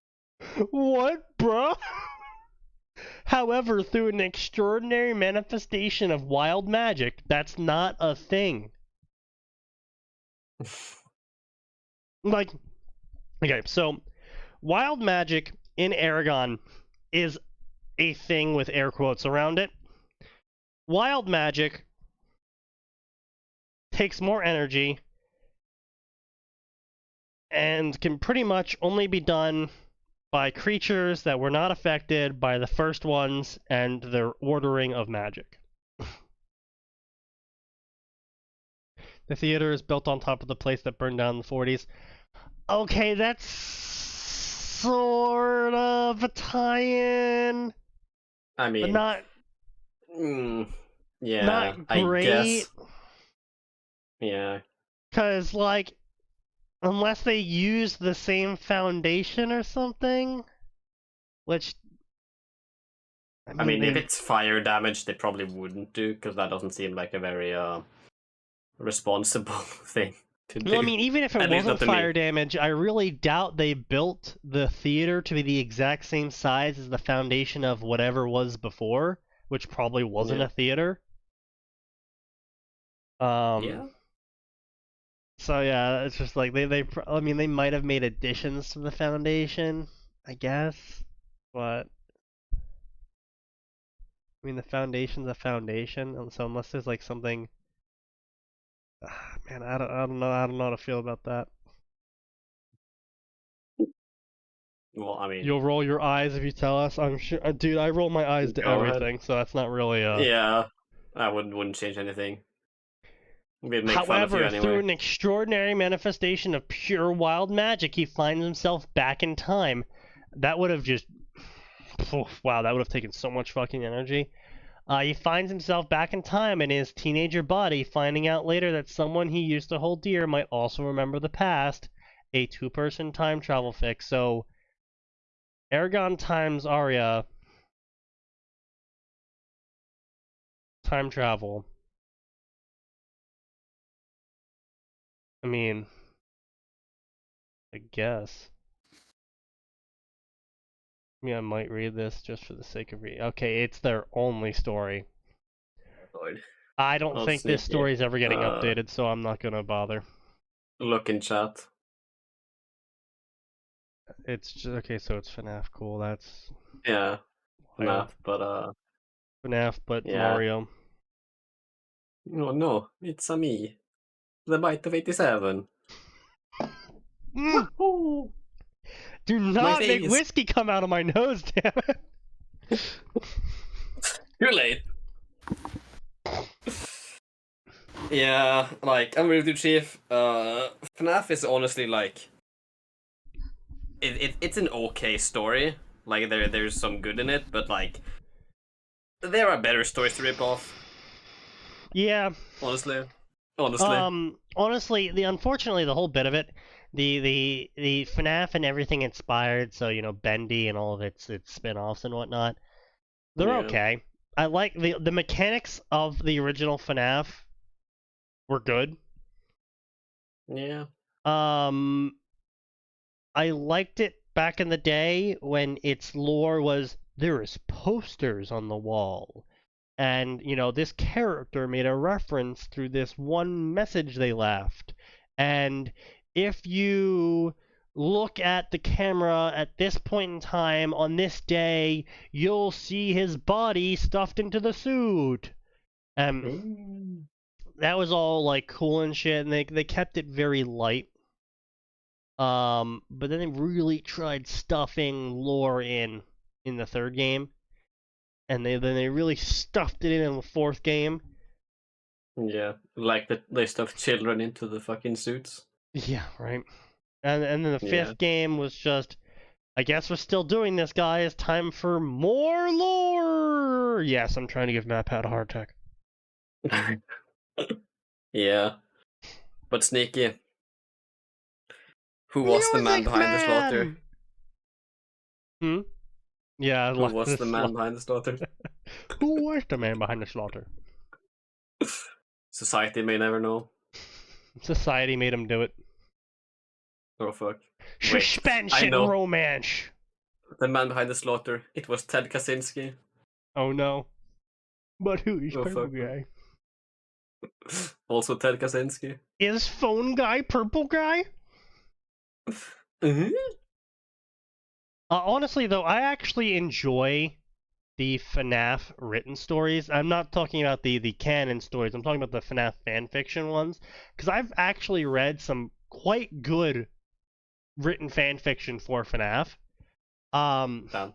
Obviously not the fucking porn ones, not the romance ones, but the ones where it's either the character is there to just, be generic guy in between the story events, who Yeah. ends up, of course, taking the place of the story guy, but originally starts before the events, or is taking place in the sort of like trying to do a novelization of the real events and whatnot. So I've read some actually surprisingly good ones. I mean, admittedly, they're all fucking dead. Yeah. Wait, Sneaky. You know the meme, right, with the 2B cosplayer and the sign that says "Don't fist Android girls"? Yeah. You reckon the animatronic suits have a similar sign? Don't stick your dick in the spring trap?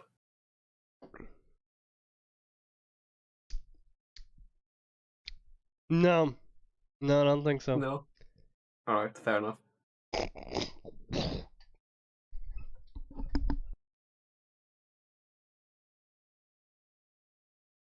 Mostly because one of the guys that made the spring trap suit wouldn't have thought of it, and the other guy would have laughed. Yeah, fair enough. But it would be funny though. A little bit.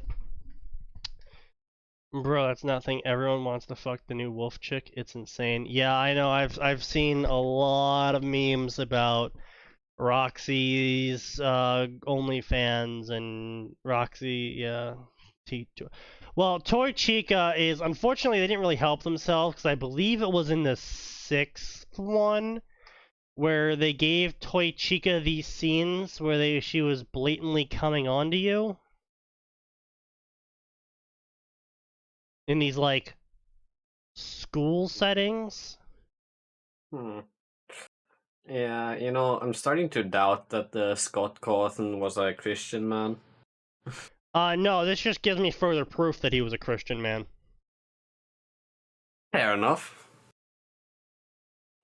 Isn't that Ballora? No, it was Toy Chica. I'm gonna regret. I'm making a. Oh no! Oh, sneaky no. I'm making an incognito. Oh fuck! Oh god.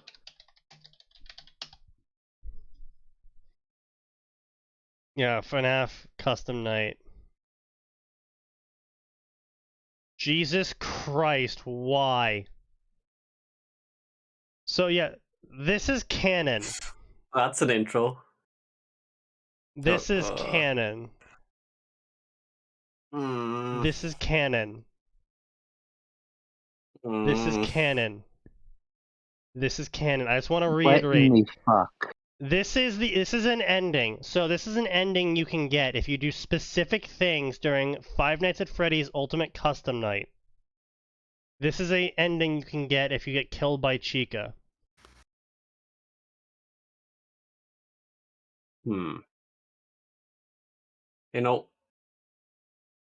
Convincing argument, but unfortunately, I have placed a claymore outside your door.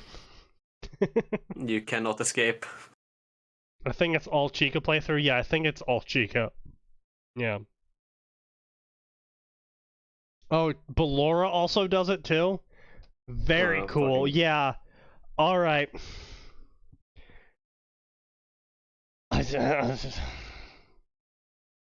Agreed. Suspense romance. I don't know how anything about Aragon is a suspense story anymore, but okay. Requiem. A rider and a dragon and his rider in exile, and his rider. So the dragon's male. Okay, so that's Ira and her dragon. A human turned into a shade against her will.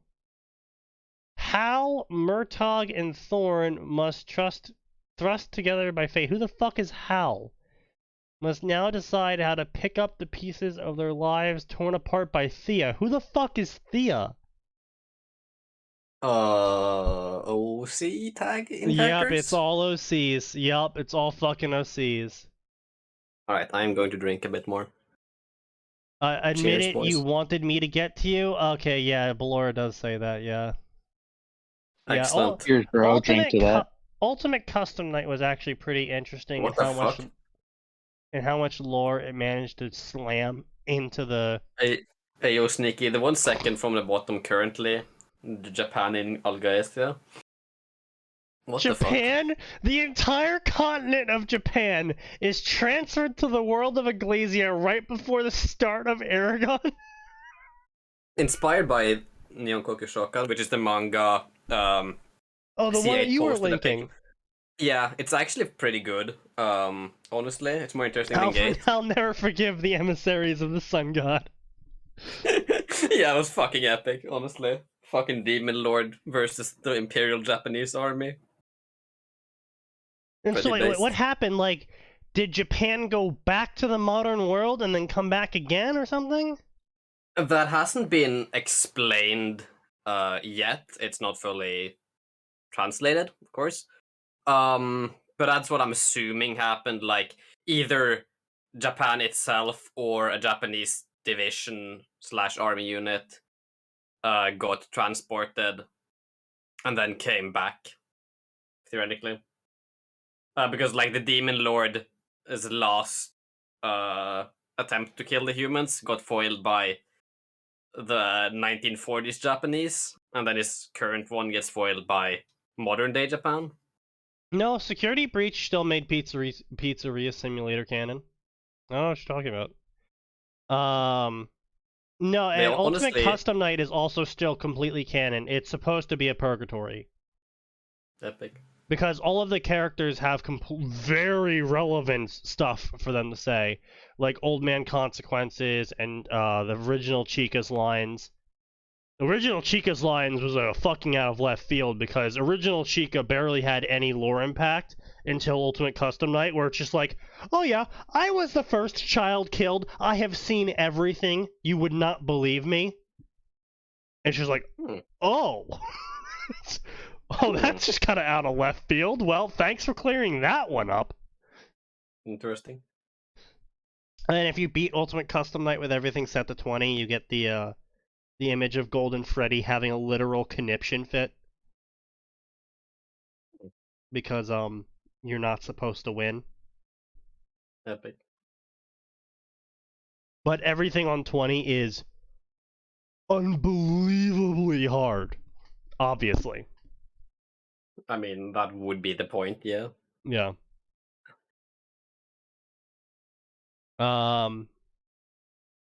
Leroy Rador. Jesus Christ. If Murtaugh had been born a girl. Oh, God. What a different world it would make in the downfall of the Empire and the king who reigns over it. Merg Healy, known as Rose.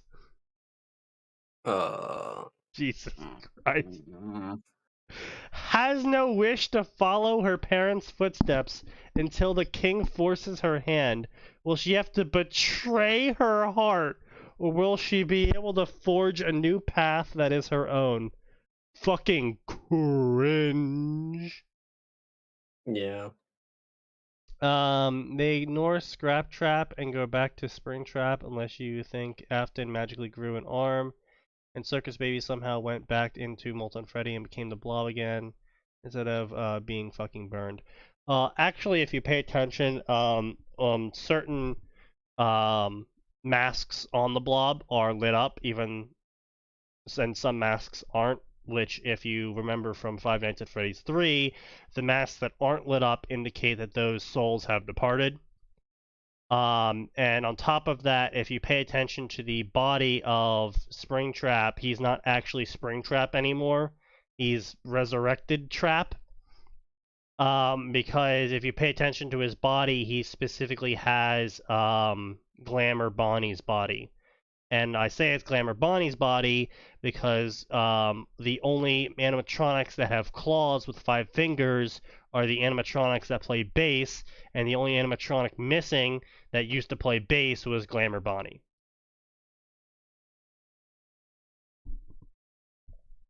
So, yeah, I do lore on the side. Fuck you. Yeah, I don't really care, man. I was busy checking out that Japan in Oregon story. Glamour Bonnie was not a suit. No, it Right. wasn't. But if you'll notice, yeah, and if you notice, a majority of Resurrected Trap's body is not bones. It's not Springtrap. It's all animatronic.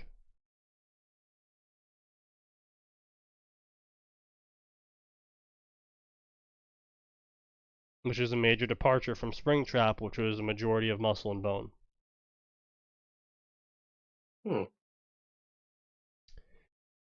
So I'm not saying that FNAF is a bad game, I'm just saying they got their lore on point.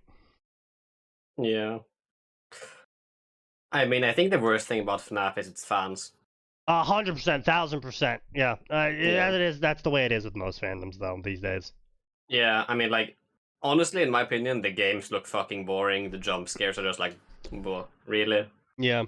But like, the gameplay, the lore, yeah, right. It's got some interesting things, I suppose.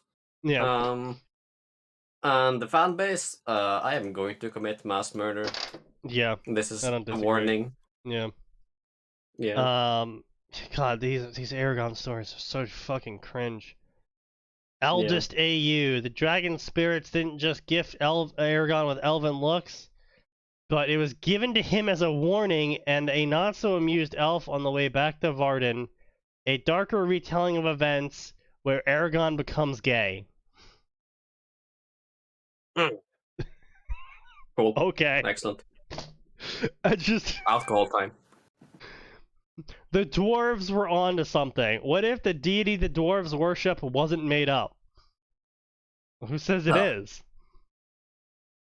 True. Aragon and Murtagh cross paths as a woman of not quite the earth.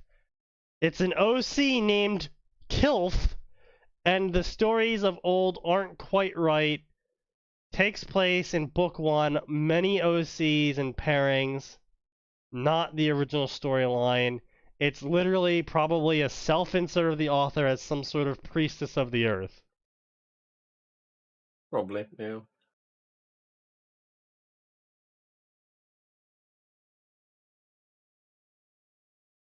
I have cringed to read, and FNAF is getting away. I don't fucking care, man. We I mean, yeah. haven't read shit on this podcast for at least a week, I think. Yep. Yeah, how much fucking time did we waste last week? Quite a bit, but honestly, I'm Yeah. fine with wasting time as long as I'm talking about shit that's tangentially related to actually writing Yeah. stories, because that's kind of the point I mean, of the yeah, podcast. like, yeah, what we did today, the first hour and a half, you know, that's good. That's Yeah. fine. No complaints there. Who the fuck is Riley? Aragon didn't make the journey with only Brahm and Saphira. He also brought Riley, a tough and spirited god. If I had $1 for every tough and spirited woman in stories these days, I'd be fucking Elon Musk. It's kind of gay, but alright. It's a lot of money. True. Follow her adventure with Aragon as she reveals the secrets of her past. It follows the books and gives the books a female touch. So it's literally a self-insert where a woman thinks she can write Aragon better. Yep. That's a woman moment. To make it more of a woman moment, it has 20 chapters and 34,000 words, so barely even 1,500 words per chapter. That's impressively bad. Considering Well they've done. been writing this story since 2011, it has taken them 12 years to get 34,000 words. That's slower than you, Arn. I mean, I'll have you know I wrote like 16k words in like a year. I know, that's why I said I'm slower than you. Yeah. It took them Exactly. 12 years to write twice that. Yep. So I have another. I mean, I haven't written on it in like 2 years, so I have some time before I'm at Yeah, that you level. got like another 8 years before you have to worry about her catching up to you. Yeah, the difference is I don't intend on ever actually finishing that. Ever finishing that one? I don't know, man. I thought that was good. I liked it. Yeah, I mean, we were going somewhere with it. Yeah, the issue is just like I have zero motivation to write. Yeah, I feel that. Yeah, and can't it's be like fucked. with my DXD story, where it's like Yeah. all memes and shit using the devil power of imagination to just fucking troll crack story.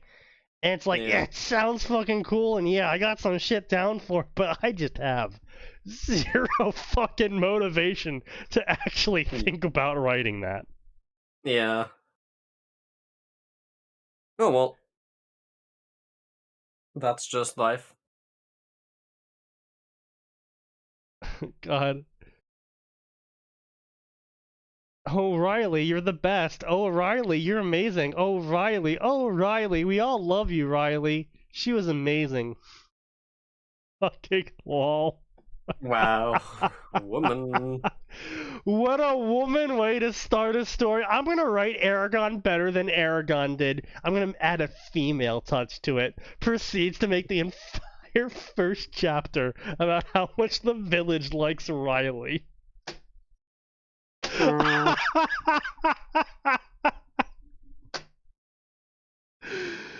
Interesting. fucking hell. Alright, well, good night, everyone. We'll be back on Friday because there is always more, and it always gets worse.